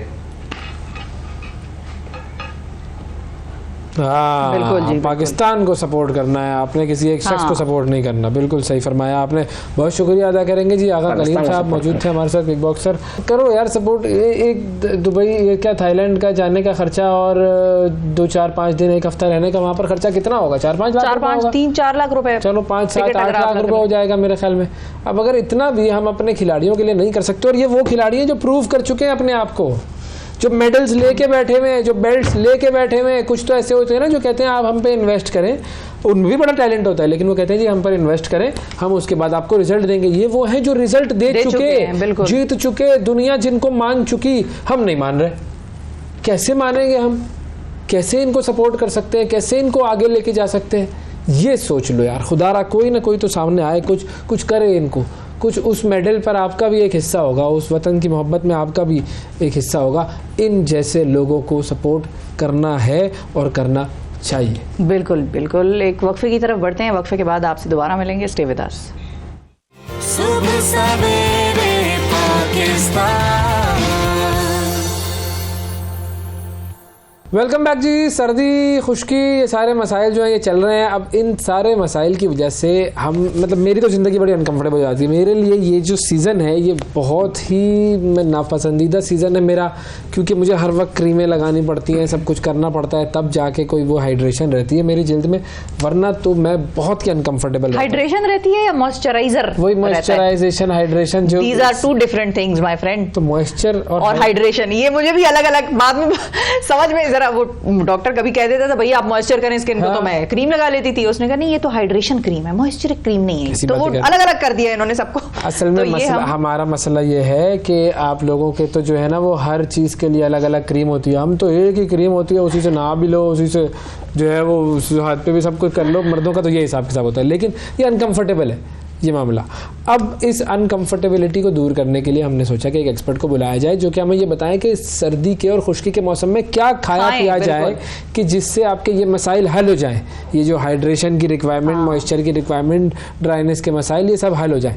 तो ये मामला आज हमने हल करना है। ठीक है जी, बिल्कुल। और इसके लिए हमारे साथ मौजूद है डॉक्टर नौशीन अब्बास साहिबा जो कि माहिर ग़िज़ाइयत हैं। और ग़िज़ा में कौन सी चीज़ें शामिल करनी है, एक तो बचपन में होता था वो पीली गोली जो अंदर मुंह में रखते थे और फिर उसको पटाखे की तरफ फोड़ते थे, तो वो होती थी कौन सी, cod liver oil. Cod liver oil तो ये तो है। लेकिन अस्सलाम वालेकुम डॉक्टर साहिबा, कैसी हैं? वालेकुम सलाम, बिल्कुल ठीक, आप कैसे हैं? इशू अवैस ने बताया, लेकिन ये ज्यादातर 80% लोगों का ये मसला तो है। बिल्कुल, लेकिन अवैस सर्दियाँ तो बहुत ही खूबसूरत मौसम है, क्यों? तो ये कराची वाले ना, मुझे भी वैसे पसंद। आई लव विंटर्स, क्यों? छिपकली नहीं होती। हाँ ये आप हर जगह आप बगैर डर के फिर सकते हैं। ये बिल्कुल सही है। लेकिन अब अगर ड्राइनेस के बगैर हो जाए सर्दी तो मुझे कोई मसला नहीं। बिल्कुल हो जाए। करना क्या है, देखो सबसे पहली चीज आपने बात ली हाइड्रेशन और मॉइस्चराइज, पानी, ये दो अलग अलग चीजें हैं क्या? For us hydration is more important, ठीक है। For dermatologist moisturising is more important, ठीक है। सो हाइड्रेशन क्या है? हाइड्रेशन ऐसी है वो तमाम खाने की अशिया जिसमें पानी का कंटेंट ज्यादा हो। सबसे पहले तो आपने पानी का इनटेक अपना मेंटेन करना ही करना है। सर्दियां हैं, आपको फील ही नहीं होगा ये बात में, यस बिल्कुल ठीक। एक आपने हाँ फौरन से पानी, जब आपको टाइम मिले आपने पानी पीना है। डॉक्टर साहब हम मेहमान नवाज लोग हैं ज्यादा। अच्छा आप भी प्लीज। जी जी शुक्रिया। मैं भी ऐसे पी के आ रही हूँ, बिल्कुल यही साइज का पानी मैं भी खत्म करके आ रही हूँ। हाँ तो ये है। अच्छा दूसरी चीज क्या है कि हमारे पास पानी तो हो गया 8 से 10 गिलास दिन का, अंटिल अनलेस आपकी कोई रीनल, यानी कि मैं बार बार एक बात कहती हूँ, गुर्दों की इन्वॉल्वमेंट नहीं है, तो आप पानी का इंटेक 8 से 10 गिलास अपना रखें। अब 8 से 10 घूंट नहीं है, 8 से 10 गिलास है, ये सुन लो। और हम कर सकते हैं, ठीक है। उसके बाद क्या आता है, अब हम बात करते हैं ऐसी सब्जियों की जिसमें पानी का कंटेंट ज्यादा है, ठीक है। खीरा, प्याज, खीरा तो भाई बड़ा जबरदस्त मेरा फेवरेट, बहुत 99% 90 to 99% उसमें पानी का वो है, आप वो ले सकते हैं। पालक का इस्तेमाल है, पालक में विटामिन सी है, क्योंकि हम बार बार हम एक ऐसी नेशन है जिसको एक स्पॉटलेस स्किन चाहिए, चाहे वो मर्द हो, औरत हो या बच्चा हो। ये चीज और दीगर हमारे गोल्स की तरह वो भी आज तक अनअचीवेबल रहा है।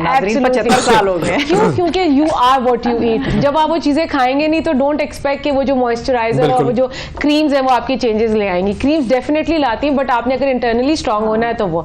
अब हम बात करें एक और चीज की जो आपके है, अच्छा विटामिन सी सब्जियों की हम बात कर रहे थे, पालक हो गया, शिमला मिर्च हो गई, आपके पास गाजर हो गया, ठीक है। आपके पास क्या कहते हैं, चुकंदर हो गया। ये वो सारी चीजें हैं जो स्किन को नरम भी रखती हैं, उसकी हाइड्रेशन लेवल भी अच्छा रहता है। इसके बाद हम बात करेंगे, आपने कहा वो पटाखा बोलता है ना, कॉड लिवर ऑयल जो है, बचपन से भाई बड़े इन्वेस्टमेंट हुई है इनके ऊपर। अब क्या है कि वो एक तो ऑयल है, आपकी ऑफ कोर्स कैप्सूल की जरूरत है। आपने मछली को अपने खाने में ऐड करना है। और सर्दियां जो है मेरा ख्याल है मछली से अच्छी कोई ग़िज़ा नहीं, क्योंकि आपको इजीली अवेलेबल है। अब वो आती है जंग के जी ताज़ी है, पुरानी है, बासी है। बात यह है कि थोड़ी सी एफर्ट करें, जो आपके करीब से सबसे अच्छा सोर्स है वहां से जाके ताज़ी मछली कटवा लें, बजाय इसके कि आप फ्रोजन चीज़ें ले लें।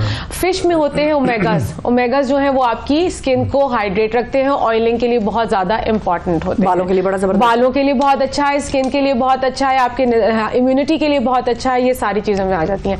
फिर ये ओमेगा थोड़ा सा डिफाइन भी करते हैं, ये ओमेगा होता क्या है? ओमेगा 3 होता है, ओमेगा 3 है, ओमेगा 6 है, ओमेगा 9 है, और अंडों में भी होता है, और अलग अलग नंबर भी होंगे। बिल्कुल। अच्छा, ये फैटी एसिड्स हैं, फैटी आपकी बॉडी में डिफरेंट एसिड्स होते हैं, तो ये फैटी एसिड्स हैं जो कि जनरली आपकी इम्यूनिटी बिल्डअप करने में बहुत इंपॉर्टेंट रोल प्ले कर रहे हैं, ठीक है, आपकी स्किन को हाइड्रेट रखने के लिए बहुत इंपॉर्टेंट रोल प्ले कर रहे हैं। एक जमाना था जब ओमेगाज नहीं थे और अंडे पे भी बार बार हटा देते थे, और ओमेगा का बड़ा अच्छा पोर्शन जो है वो आपके अंडे की योक में होता है। बिल्कुल। तो अब आपने देखा होगा कि नई रिसर्चेज आई हो, कहते हैं अंडा तो खाना चाहिए, अंडा तो मिस नहीं होना चाहिए, 4 दफा हफ्ते में ले लें। तो ये वो चीजें जो आपको लेती हैं, वरना फिर हम क्या करते हैं, कॉड लिवर ऑयल के कैप्सूल्स लेते हैं और उसका हम सपोर्ट लेते हैं थ्रू आउट द विंटर, क्योंकि नजला, जुकाम, रेस्पिरेटरी इन्फेक्शन, इन सारी चीजों में बहुत इंपॉर्टेंट रोल प्ले कर रहा है। एक न्यूट्रिशनिस्ट से मेरी ऑयल और ये मॉइस्चराइजिंग के हवाले से बात हो रही थी, तो उनसे मैंने पूछा, न्यूट्रिशनिस्ट से कैसे बात कर मेरे होते हैं, ये मैंने गद्दारी कर लिया,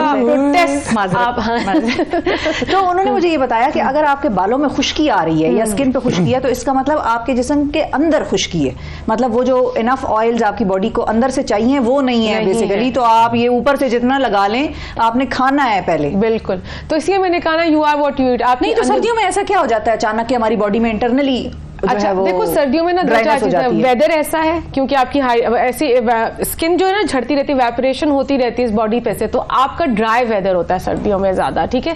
गर्मियों में तो ये स्वेटिंग और सारी चीजें ना, तो वो एक डिफरेंट लेवल होता है, ये ड्राइनेस का होता है।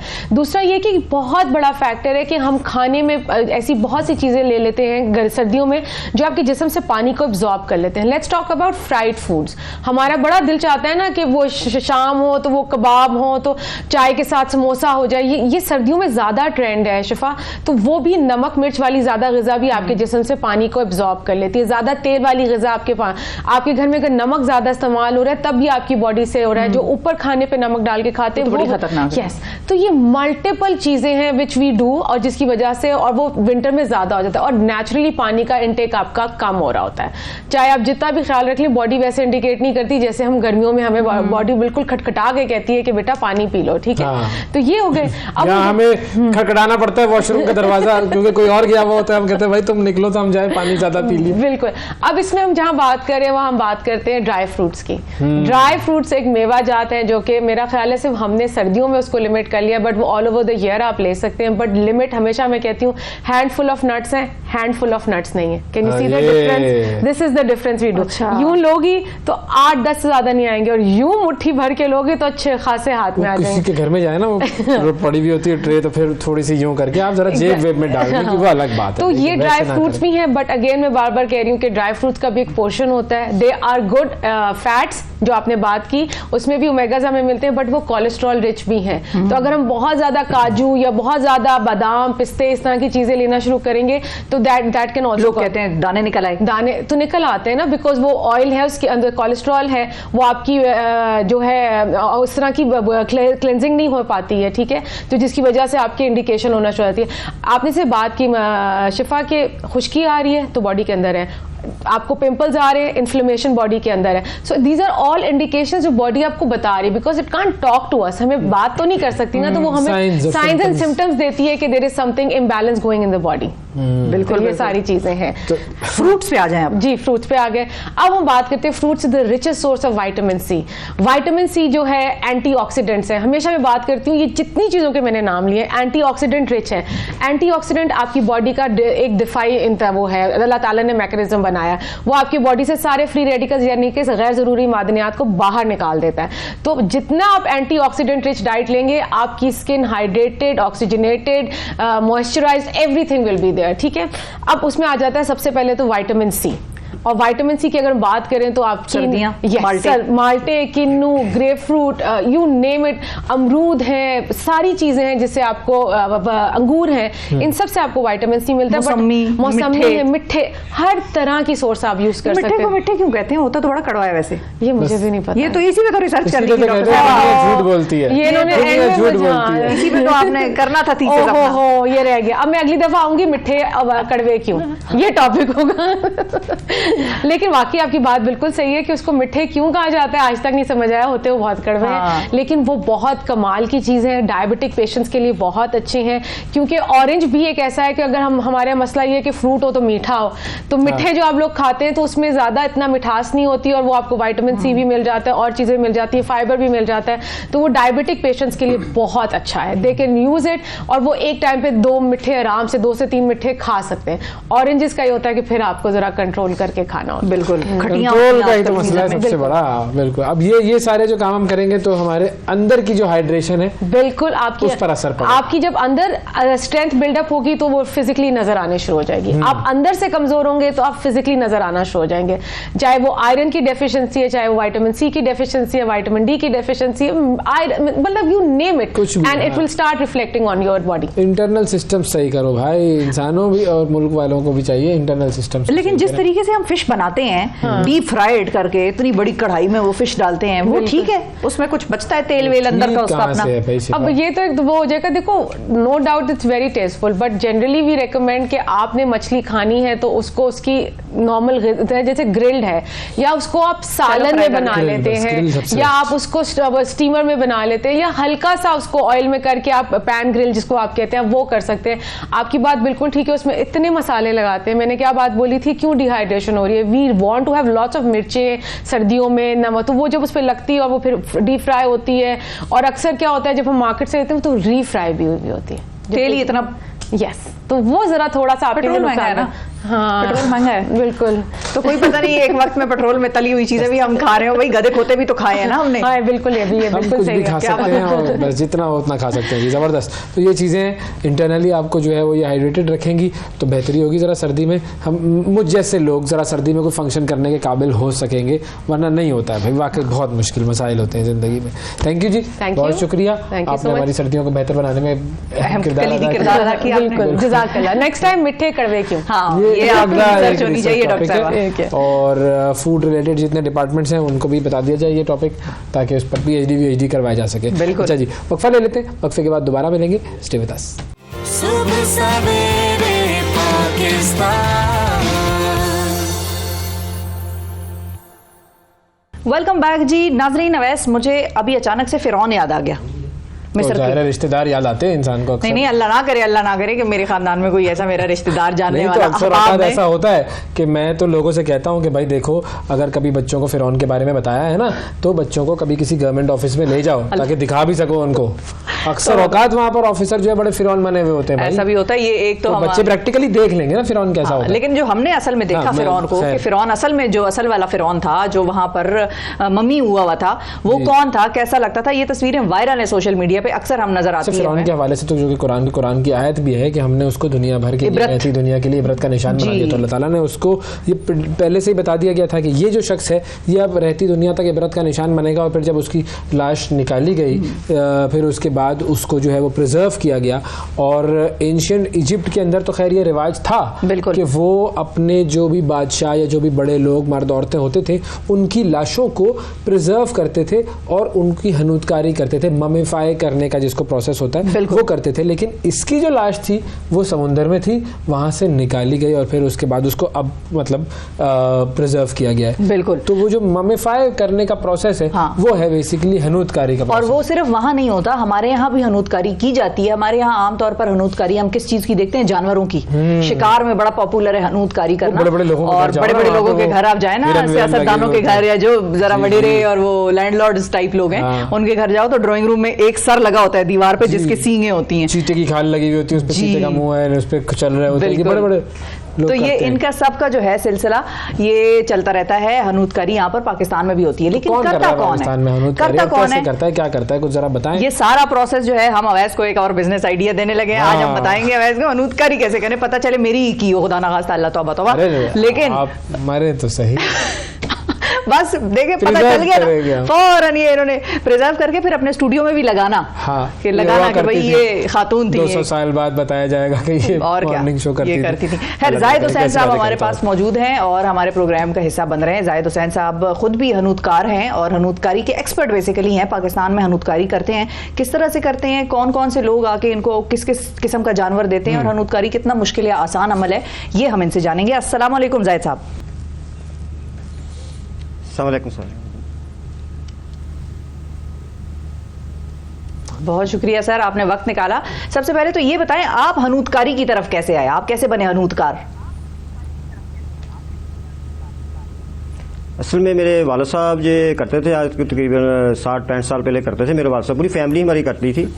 तो वालिद साहब से मैंने ये काम सीखा अपने। उसके बाद फिर मैंने ये 28 साल से तकरीबन मैं कर रहा हूँ। तो ये चलता आ रहा है, लेकिन इसकी कोई करवाते हैं लोग, काफ़ी ज़्यादा करवाते हैं और कर रहे हैं, लेकिन इतना ज़्यादा इसकी मार्केटिंग वगैरह तो नहीं है। लेकिन ये कि हम शौक से साथ फैमिली हमारी कर रही है और मैं इसे चलाने की कोशिश कर रहा हूँ। ठीक है, आपका ठीक है। अच्छा। आपका तो खानदानी अमल एक तरह से हो गया, हुनर है आपके तो पास खानदान का। लेकिन हमने अक्सर ये भी देखा है केमिस्ट्री लैब्स में और बायो लैब्स में वो गुलेरियां होती हैं, हनूतकार रखी होती हैं हमें दिखाने के लिए, या वो मगरमच्छ से बनाए होते हैं पढ़ाने के लिए। आप किस किस जानवर की हनूतकारी कर चुके हैं अभी तक? बेसिक तो ये चीज़ है कि ये एनिमल हो या बर्ड्स हो, उनकी सेम ही टैक्सीडर्मी की स्टफिंग की जाती है। और इसमें कोई चीज़ें ऐसी हैं कि वो लेटेस्ट चीज़ें आई हैं, जिसमें पीयू फोम आ गया, भूसा आ गया, उसमें काटन आ गई, ये चीज़ों से साथ की जाती है। लेकिन जो उसकी जो बेसिक है वो एक ही है बस। उसमें आप कैसे भी कर सकते हैं, काटन के साथ कर सकते हैं, पीयू फोम के साथ कर सकते हैं, या आप किसी भूसे के साथ भी कर सकते हैं। लेकिन उसमें जो केमिकली यूज होते हैं वो आप बताते हैं, वो लेठी सब वो आ रहे हैं, पुराने नहीं है जो पिछले वक्त में जो किए जाते थे, मिस्र में किए जाते थे जब वो नहीं चीज़, अब ये नई लेटेस्ट चीज़ें आ गई उसके साथ किए जाते हैं। ये लैबों में पड़े हुए हैं, ये पुराने भी पड़े, नए भी पड़े हुए हैं। अभी कर रहे हैं इंशाल्लाह, इस पे कोई सेंटर बनने की भी कह रहे हैं, कोई ऐसा अल्लाह करे कोई ऐसा चीज़ बन जाए जिससे ये आम लोग भी तकरीबन 18-20 लोग कर रहे हैं। अल्लाह करे बन जाए इस तरह का सेंटर। ये बताइए आगे भी पहले जो है किस तरह होती थी और अब किस तरह होती है, ये प्रोसेस क्या है, जरा इसका हमें समझाएं कि ये कैसे किसी जानवर को या परिंदे को प्रिजर्व किया जाता है, तरीकाकार क्या होता है और पहले क्या था और अब क्या है? सर पहले तो ये होता था कि आपने उसकी खाल उतारने के बाद आपने उस पर कोई नमक या सोडियम पोटाशियम जो होता था एलन के साथ कर दी। अब ये चीज़ें नहीं, अब वो बाकायदा खाल को हम लेदर करते हैं, बाकायदा धोते हैं उसे, उसका पर अंदर से बिल्कुल कोई मीट या वगैरह कोई चीज़ नहीं ऐसे ही रहने देते हैं। उसके साथ ऐसे करते हैं, लेदर करने के बाद उसे हम काफ़ी देर तक उसे सुखाते हैं, स्पिनर के साथ सुखाते हैं, कोई ऐसे हवा के साथ, तेज़ हवा के साथ डायरेक्ट करते हैं। उसके बाद पीयू फॉर्म के साथ उसका स्केच बनाते हैं। स्केच बनाने के बाद उसके जब वो स्केच तैयार हो जाता है, हम जो उसकी आँख का मसला होता है, उसकी आँख को भी करते हैं पॉक्सी से, आँख में नेचुरल आँख बनाने की कोशिश करते हैं। उसके बाद जो उसके अंदर निकलता है मीट, उसके साथ स्केच बना के पीयू फॉर्म के साथ या कॉटन के साथ तारों के साथ लेके उसका अंदर से हम लेंटर डाल के तो उसको कर देते हैं। पहले ये सिलसिले नहीं थे, पहले वो तूड़ी होती थी, आप जो उसका इस्तेमाल कर देते थे, लेकिन ज़्यादा देर नहीं चलता था वो, महीने 2-4 महीने, सर्दी आती थी तब वो ख़त्म हो जाती थी, एक्सपायरी टाइम तो बहुत कम था।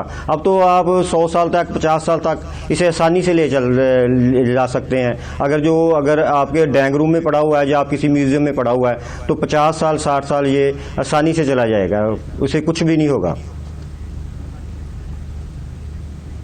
अच्छा, और ये जो आपने बताया कि इसकी जो है वो खाल, ये जो इसका चमड़ा है वो सुखाया भी जाता है, फिर इसके अंदर वो सारी स्टफिंग की जाती है, तो जो ऊपर जो कवरिंग होती है बॉडी की, जैसे मिसाल के तौर पर कोई जानवर है तो इसकी खाल का एक अंदर का हिस्सा होता है, एक बाहर का हिस्सा होता है। बाहर के हिस्से पर उसकी वो जो फर होगी या जो बाल होंगे उसके वो, या जो परिंदा है उसके पर, तो वो फिर कैसे लगाए जाते हैं? असल में हम परिंदा जो होता है, जो कोई एक्सीडेंट केस वाला आ जाए ना, कोई ऐसे होता है कि रोड पे कोई जा रहा है, परिंदा कोई चीज़ पे लग गया या करंट की जद में आके करंट लगा तो उसका कोई डैमेज हो गया, वो एक्सीडेंट केस में वहाँ पे ये होता है कि ये उसे थोड़ा सा करना पड़ता है, वो देखना पड़ता है कहाँ से ये इसके बाल जड़े हैं, कहाँ से इसका पंख जड़ा हुआ है, तो हम सुई भी लगा देते हैं उसका ही पर कहीं से उतार के तो दिखा दिया जाता है उसका ये कि यहाँ पे कोई ऐसी है थी। लेकिन जो बर्ड्स घरों में रखे होते हैं, जो लोग करवाना चाहते हैं, पुराने बर्ड्स होते हैं, कोई करवाना चाहता है हमारे घर का तोता मर गया जो कैसा, तो वो काफ़ी फ्रेश होते हैं, तो उसमें कोई इतनी ज़्यादा नहीं होती, वो इजीली आसानी से काफ़ी अच्छा पीस, साफ पीस तैयार हो जाता है। तो इसकी लागत कितनी आती है, कीमत कितनी होती है एक अगर परिंदे को या किसी को हनूत करवाया जाए, और कितना वक्त लगता है? सर एक अगर हम मोर को करते हैं तकरीबन 4 दिन का उसका होता है लेदर करना, उसके बाद उसके स्केच वगैरह बनाना, तो उसके बाद हम 4 दिन के बाद उसे लगा देते हैं बेस पे। उसकी कीमत जो आप पूछ रहे हैं सर, कीमत उसकी जो ना तकरीबन 12-13 हज़ार रुपये पर उसकी कीमत हो जाती है। लेकिन ये कि बहुत कम लोग करवाने की तरफ आते हैं, क्योंकि ये इतना तो कहते हैं कि यार तुम कर तो रहे हो, लेकिन ये इतनी कीमत ज़्यादा है इसकी, क्योंकि ये इतना तो कहते हैं जिंदा कर लेंगे हम, दो लेंगे 5-7 हज़ार 10 हज़ार में, अब मुर्दा जानवर खड़ा, लेकिन वो चीज़ नहीं है क्योंकि इसकी कोई वर्कशॉप नहीं है, इसकी कोई ट्यूशन नहीं, कोई लेक्चर नहीं है पाकिस्तान में, तो हम इसे ना जागर करने की और खड़ा करने की बात कर रहे हैं। तो इसकी कीमत मार्केटिंग हो तो फिर पता चले ना ये कैसे होता। लोग तो बस चल रहा है, इसे काम को जिंदा किया हुआ है, बाहर के और बढ़ा रहे हैं, कोशिश करें ऐसी वर्कशॉप। सर बाहर में इसकी जो ना बहुत ज़्यादा कदर है, यूरोप कंट्री में इधर बहुत ज़्यादा उसकी कदर है। उसके साथ ये कि वहाँ पे ये लोग बहुत अच्छे तरीके से इस काम को ले रहे हैं, और बाकायदा इसकी चीज़ की ट्रेनिंग दी जा रही है, मल्टीमीडिया लगा के दे रहे हैं उसे, बाकायदा बच्चों को साथ लेके चल रहे हैं इसकी, क्योंकि जो भी नया परिंदा कोई ख़त्म हो रहा है ना, वो उसको उन्हें कराने की ये नस्ल ख़त्म हो रही है इसकी, तो उसे जो मर गया है, जो इस दुनिया से चला गया, तो उसे फ्रीजर करके उसके बाद वो ट्रेनिंग वगैरह करवा के उसे अपने म्यूजियम में रखते हैं, ताकि आने वाली नस्लें इसे देखें कि ये ऐसा परिंदा था, ऐसी बर्ड। लेकिन ये हमारे नई मुल्क में चीज़ नहीं चल रही, क्योंकि ये इसका सेंटर नहीं है, कोई ऐसी वर्कशॉप नहीं है, ऐसा कोई स्कूल नहीं है, कोई यूनिवर्सिटी नहीं इसकी है, तो होनी चाहिए ताकि हमारे जैसे लोग भी इसमें तो आगे आए, देख दिखाएं। आपके पास कोई नहीं आया सीखने कभी, या आपने किसी को सिखाया हो? हाँ जी, मेरे पास आते हैं। असल में ये बात होती है, जब हम किसी को सिखाने लगते हैं, वो कहते हैं कि सबसे पहले ये होता है कि खाल उतारते हैं, एक टाइम पीरियड है इसका खाल उतारने का, तो वो खाल उतारता है 2-4 दिन तक, वो कहता है कि पहले ये ना जल्दी ये काम हो जाए, यानी 1-2-4 महीने में काम सीख लूँ, जहाज जैसा हो जाऊँ, जल्दी करके अच्छे जो पीस बनते हैं खूबसूरत लग रहे हैं, दीवार पे लगे हुए साइड पे, ये मेरा कंप्लीट हो जाए, जल्दी हो जाए। असल में ये बात नहीं है, इसमें 28 साल लगे मुझे, कम से कम वो मुझे 2-2.5 साल तो लगेंगे, इसमें 10 साल तो लगेगा ना सीखने में। इसके 3-4 पॉइंट की किसी की टेक्निक लैदा होती है, किसी की टेक्निक लैदा है लगाने में। हम तो असल में जल्दी मचा रहे होते हैं, तो फिर वो काम सही होता नहीं, ना हो पाता है ना सही हो पाता है। अच्छा, फाइनली ये भी बताइएगा, आपने जो जानवरों की और परिंदों की हनूतकारी की है, तो कहाँ पर वो लगे हुए हैं, कहाँ देखे जा सकते हैं? बड़े कोई लोग हैं जिन्होंने आपसे कुछ करवाया, तो हमें भी बताएं जरा, उनके घरों पे क्या लगाया है आपने? हमारे ज़्यादातर मेरे जो बर्ड्स वगैरह होते हैं, जो कॉलेजों में ज़्यादा, यूनिवर्सिटियों में हमारे जाते हैं ज़्यादातर, तो मेरे गवर्नमेंट कॉलेज में पढ़े हुए हैं, गवर्नमेंट कॉलेज डोगोजा में पढ़े हुए हैं, कई यूनिवर्सिटियों में पढ़े हुए हैं, कुछ में, तो कुछ लोगों के घरों में पड़े हुए हैं, मोर वगैरह ज़्यादा करवाते हैं, तो कुछ के घरों में पड़े हुए हैं ये चीज़ें, लाहौर में, फैसलाबाद में, इधर गोजरा में। तो क्योंकि मैं गोजरा का रहशी हूँ, तो गोजरा के लोग जो तो बड़ा मुश्किल इतने ज़्यादा नहीं, लेकिन वो कब कोई, हाँ जी, बहुत ज़्यादा, काफ़ी ज़्यादा मुश्किल, बड़ा भी परिंदा है, उसके बाद वो बनता भी खूबसूरत है, जब वो तैयार होता है तो बहुत खूबसूरत बनता है। हर बंदा कहता है कि मैं इसे घर में रखूँ, क्योंकि बहुत अच्छी चीज़ बनती है, वो मोर होती है। चल करवाना है आपने? देखते हैं, सोचते हैं। आपके घर में भी पेट्स हैं, पेट्स हैं वो, जिंदा हैं, अभी जिंदा हैं। और हाँ, लेकिन ये लेकिन नहीं, वो बस एक अजीब सी फीलिंग आती है, एक जानवर आपके घर में मुर्दा वो मम्मीफाई हुआ पड़ा है, वो भी जरा मुझे एथिकली भी और इस्लामिकली भी मुझे जरा ठीक नहीं लगता वो, कि भाई खामखा आपके घर में एक मुर्दा चीज पड़ी हुई है, किसी दिन बातचीत कर ले आपसे, तो बातचीत कर ले, रात को सोए हो तो खामखा एक चीता खड़ा है सर पे, तो ये भी हो सकता है, तो कुछ भी हो सकता है। तो इसलिए, लेकिन ये है कि ये एक आर्ट है और सीखने में इसको वक्त लगता है, और बाहर तो पूरी इंडस्ट्री होती है इसकी बाकायदा तौर पे, पाकिस्तान में भी है लेकिन कम है और बहुत छोटे पैमाने पे। और अब ये भी जिसको तरह हम कहते हैं ना, बहुत सारे इंस्ट्रूमेंट्स हमारे गायब हो रहे हैं, बहुत सारे प्रोफेशन ऐसे हैं जो गायब हो रहे हैं जी, और ना सीखे गए और ना ही अब उनके बारे में उस तरह से बात होती है, ना सिखाने वाले बच्चे हैं। तो this is also one of them. हमने सोचा आपको भी हम बताएं कि हनूतकारी भी एक चीज़ है जो अगर आप हॉबी बनाना चाहें तो आप ये कर सकते हैं। नाजरीन, वक्फा लेते हैं, वक्फे के बाद दोबारा हाजिर होंगे, रहिएगा। सुबह सवेरे पाकिस्तान। Welcome back. सुबह सवेरे पाकिस्तान में एक मरतबा फिर आपको खुशामदीद कहते हैं जी। तस्वीरें खिंचवाने का शौक़ जो है वो शिफा को बहुत है, शदीद है, और थोड़ी देर में 5 मिनट में नहीं, कम है यार तस्वीरें नहीं, यूजुअल खवातीन से कम है, लेकिन ये है कि इंसान को खुद नहीं एहसास होता कि उसे क्या बीमारी है, दुनिया देख रही होती है ना, उसको पता लग रहा होता है। तो ये है बस, आपको क्या पता। मैं ऑन डिमांड बनवाती हूँ वैसे, और डिमांड आती है तो फिर डिमांड भी बड़ी डिमांड है भाई, माशाल्लाह। अच्छा, अब आपको मैं एक बात बताऊं, कोई एक तस्वीर ऐसी जिसे दुनिया में सबसे ज्यादा देखा गया, वो कौन सी तस्वीर है, पता है आपको? आपकी तो नहीं है, ये बात तो तय है हो, लेकिन ये कि अभी नहीं है बिल्कुल, लेकिन कोई है, ऐसी है। जी जी जी जी भाई, देखो, एक तो ये कि स्मार्टफोन लोगों के पास है, रोजाना अरबों की तादाद में तस्वीरें खींची जा रही, और शख्स तस्वीर खींच रहा है, करोड़ों तस्वीर जो है वो सोशल मीडिया पर या जो मुख्तलिफ जो प्लेटफॉर्म्स हैं उन पर पोस्ट किया जाता है। लेकिन कौन सी तस्वीर ऐसी है जो कि सबसे ज़्यादा देखी जाती है, देखी गई है? वो है जी माइक्रोसॉफ्ट के ऑपरेटिंग सिस्टम है विंडोज XP, उसका डिफॉल्ट वॉलपेपर है। अच्छा। वो वॉलपेपर है ब्लिस। ये है सबसे ज्यादा देखी जाने वाली पिक्चर, ब्लू आसमान, सफेद बादल और ग्रीन ग्रीन ग्रीन घास, और ये सबसे मशहूर तस्वीर है। हर शख्स इस तस्वीर से वाकिफ है जिसने विंडोज चलाया है। ऐसा ही है, बिल्कुल है, बिल्कुल। ये तस्वीर अब तक इसके हवाले से जो एक्चुअल फिगर्स है कि कितने अफराद ने इस तस्वीर को देखा है ये नहीं पता, लेकिन एक आइडिया के मुताबिक ये तादाद अरबों में होना चाहिए, बिल्कुल अरबों में होनी चाहिए। अक्टूबर 2021 में माइक्रोसॉफ्ट ने विंडोज XP को रिटायर कर दिया, लेकिन इस तस्वीर का रिकॉर्ड अब भी बरकरार है। बेसिकली ये किस फोटोग्राफर ने ली थी, उसका नाम था चार्ल्स ओरेयर था। 1998 में उसने ये तस्वीर खींची, उस वक्त खींची जब वो अमेरिका की रियासत है कैलिफोर्निया। अच्छा। अमेरिका में एक इलाका है, सही है, रियासत है कैलिफोर्निया, ठीक है। वहां से वो कैलिफोर्निया का इलाका है सोनोमा, उससे एक और दूसरे इलाके मारिन जा रहा था। कितने इलाके हैं वैसे आप? कैलिफोर्निया के अंदर जो है वो मारिन भी है, उधर से थोड़ा सा आगे निकले सोनोमा है, उधर लेफ्ट पे मुड़ते हैं ना, ठीक है, तो वो उस तरफ निकल जाए तो वो आगे आता है वो। ओके, ऐसे पूछ रही है जैसे पता नहीं मैं हाँ, तो पहले बता कैसे रहे थे, इलाका है कैलिफोर्निया, ठीक है शिवा। मैंने कहा मजीद डिटेल पूछ लेती हूँ, घर तक मैं छोड़ आती हूँ उसको जाके। तो वो जा रहा था, गाड़ी में जा रहा था वो। अब गाड़ी जब चल रही थी तो वहां से एक खातून से वो मिलने जा रहा था। उस खातून का नाम भी बता दे अगर है पता है तो। डेफिनेटली बाद में उनकी बीवी बन गई थी वो। मतलब ताल्लुक था ना, ठीक है। तो ये जो है जनवरी का महीना था, कई दिनों से बारिश हो रही थी और उसके बायस ये जो इलाका जो है बहुत ज़्यादा सरसब्ज हो गया था। और सफ़र के दौरान ये फोटोग्राफर साहब थे, उन्होंने गाड़ी रोकी, सामने सड़क ज़रा तंग थी, हवा तेज़ चल रही थी, उन्होंने इर्द गिर्द देखा, एक बाड़ नज़र आई, उसके पीछे सरसब्ज एक पहाड़ी मौजूद थी और उन्होंने ये तस्वीर वहाँ पर खींची। ब्लिस मशहूर ज़माना तस्वीर, बिल्कुल, ये देखें, ये इसकी वीडियो है। अच्छा। जी जी जी।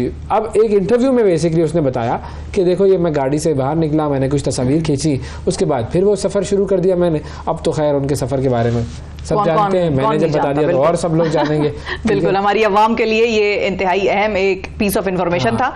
और ठीक है, ओरिजिनल तस्वीर से ये कन्वर्ट होकर कैसे ये सामने आ गए, ये हुआ बेसिकली। उसके ऊपर ऑब्वियसली ट्रीटमेंट हुई है। ये देखो, ये ओरिजिनल तस्वीर, और ओरिजिनल के बाद अब जब ये विंडोज में आई तो ऐसी हो गई थी। जी जी जी, ये अच्छी खासी तब्दील हो गई थी। हाँ हाँ, तो आपकी भी ओरिजिनल तस्वीर देखें और बाद में ट्रीटमेंट के बाद, फिल्टर के बाद, ऐसा भी नहीं है, आसमान का फर्क है इसमें।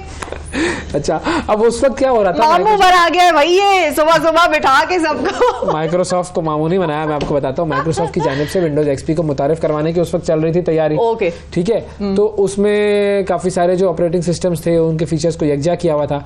अब चार्ल्स ओरियर जो है वो एक स्टॉक फोटो सर्विस को इस्तेमाल करके अपनी तस्वीर का लाइसेंस फरोग करता है। ओके, फोटोग्राफी की आपने उस प्लेटफॉर्म्स पे लगाया उसके लाइसेंस ताकि आपको उसके इनकम होती रहे।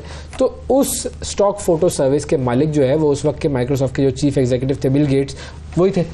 तो बिल जो थे उन्होंने देखा तस्वीर अच्छी है, उसको मुआवजा भी दिया, लेकिन अभी ये उन्होंने नहीं रिवील किया कि कितने में खरीदी गई थी। अच्छा, ठीक है। लेकिन फिर उन्होंने वहां से उठाई तस्वीर, उसको अपने विंडोज में लगाई और विंडोज के बाद फिर ये अरबों वरबों जितने भी लोग हैं उन सब ने देखी है भाई। सही है भाई, मुझे दरअसल हंसी किस बात पे आ रही है ना, अब इसने दरमियान में कहानी सुनाते हुए कहा हवा तेज चल रही थी। तो ये उसने भी कहा था हवा तेज चल रही थी या आपने सिर्फ बताया हवा तेज चल रही थी? इंटरव्यू ने मैं कहा था। अच्छा, ओके, मैं इंटरव्यू सुनता हूँ। हाँ, अवैस ने हर्फ बहर्फ उसकी जो अंग्रेजी है उसका तर्जुमा करके हमें बताया। इंग्लिश में था वो इंटरव्यू, मैंने कहा तर्जुमा करके बता दूंगा। और क्या, हमें क्या समझ लोगों को समझ में आनी है मेरे जैसे, तो इसीलिए। लेकिन अच्छी इन्फॉर्मेशन मजेदार थी जी। अच्छा, तस्वीर बड़ी मशहूर है ना? हाँ, तस्वीर इंतहाई मशहूर है बिल्कुल। लेकिन मैं तो इस बात पे हैरान हूँ कि उसका हकीकत से मुझे ऐसा ताल्लुक लगा नहीं कोई। लेकिन बहरहाल चलो, अब उसने कह दिया है कि भाई मेरी तस्वीर थी, बिल ने भी कह दिया मैंने ली थी। हाँ, वही थी, तो बात ही खत्म हो गई। ऐसा ही है भाई, तस्वीरें खींचे, अपनी मत खींचे, दूसरों की तस्वीरें इधर उधर की खींचे। कोई आपकी तस्वीर कुछ बाहर ममालिक में लगी हुई होगी किसी विंडोज में या किसी ऑपरेटिंग सिस्टम, और बहुत सारे हैं, बिल्कुल लिनक्स है, विंडोज है, मैक के आ गए हैं, आईओएस बहुत हमेशा से थे, अब कहाँ है, मतलब और आ गए। माइक्रोसॉफ्ट वाज द पायनियर एक तरह से। हाँ, पीसीज को जो है ना वो घरों में पहुंचाया, पर्सनल कंप्यूटर, वो तो माइक्रोसॉफ्ट की वजह से ही मशहूर हुआ है जी। तो आईबीएम के पीसीज और माइक्रोसॉफ्ट का ऑपरेटिंग सिस्टम, ये है जी कमाल की चीज। तो बहरहाल ये है जी तस्वीरों वाला मामला। ठीक है, मिल गई इन्फॉर्मेशन? सही है, मिल गई इन्फॉर्मेशन। कुछ रह गया इसमें कहानी में? आ गया यकीन? यकीन तो नहीं आया, लेकिन बहरहाल अब उन दोनों ने कह दिया तो मियां बीवी राजी तो कौन है भाई काजी। बिल्कुल ठीक। तो बस इसलिए मैं खामोश हो गई, वरना मुझे तो इस पे तहफ़्फ़ुज़ात मौजूद है। अपने पास रखें। आज के प्रोग्राम में इतना ही, आपसे कल फिर मुलाकात करेंगे, उस वक्त तक के लिए इजाजत दीजिए। अल्लाह हाफिज।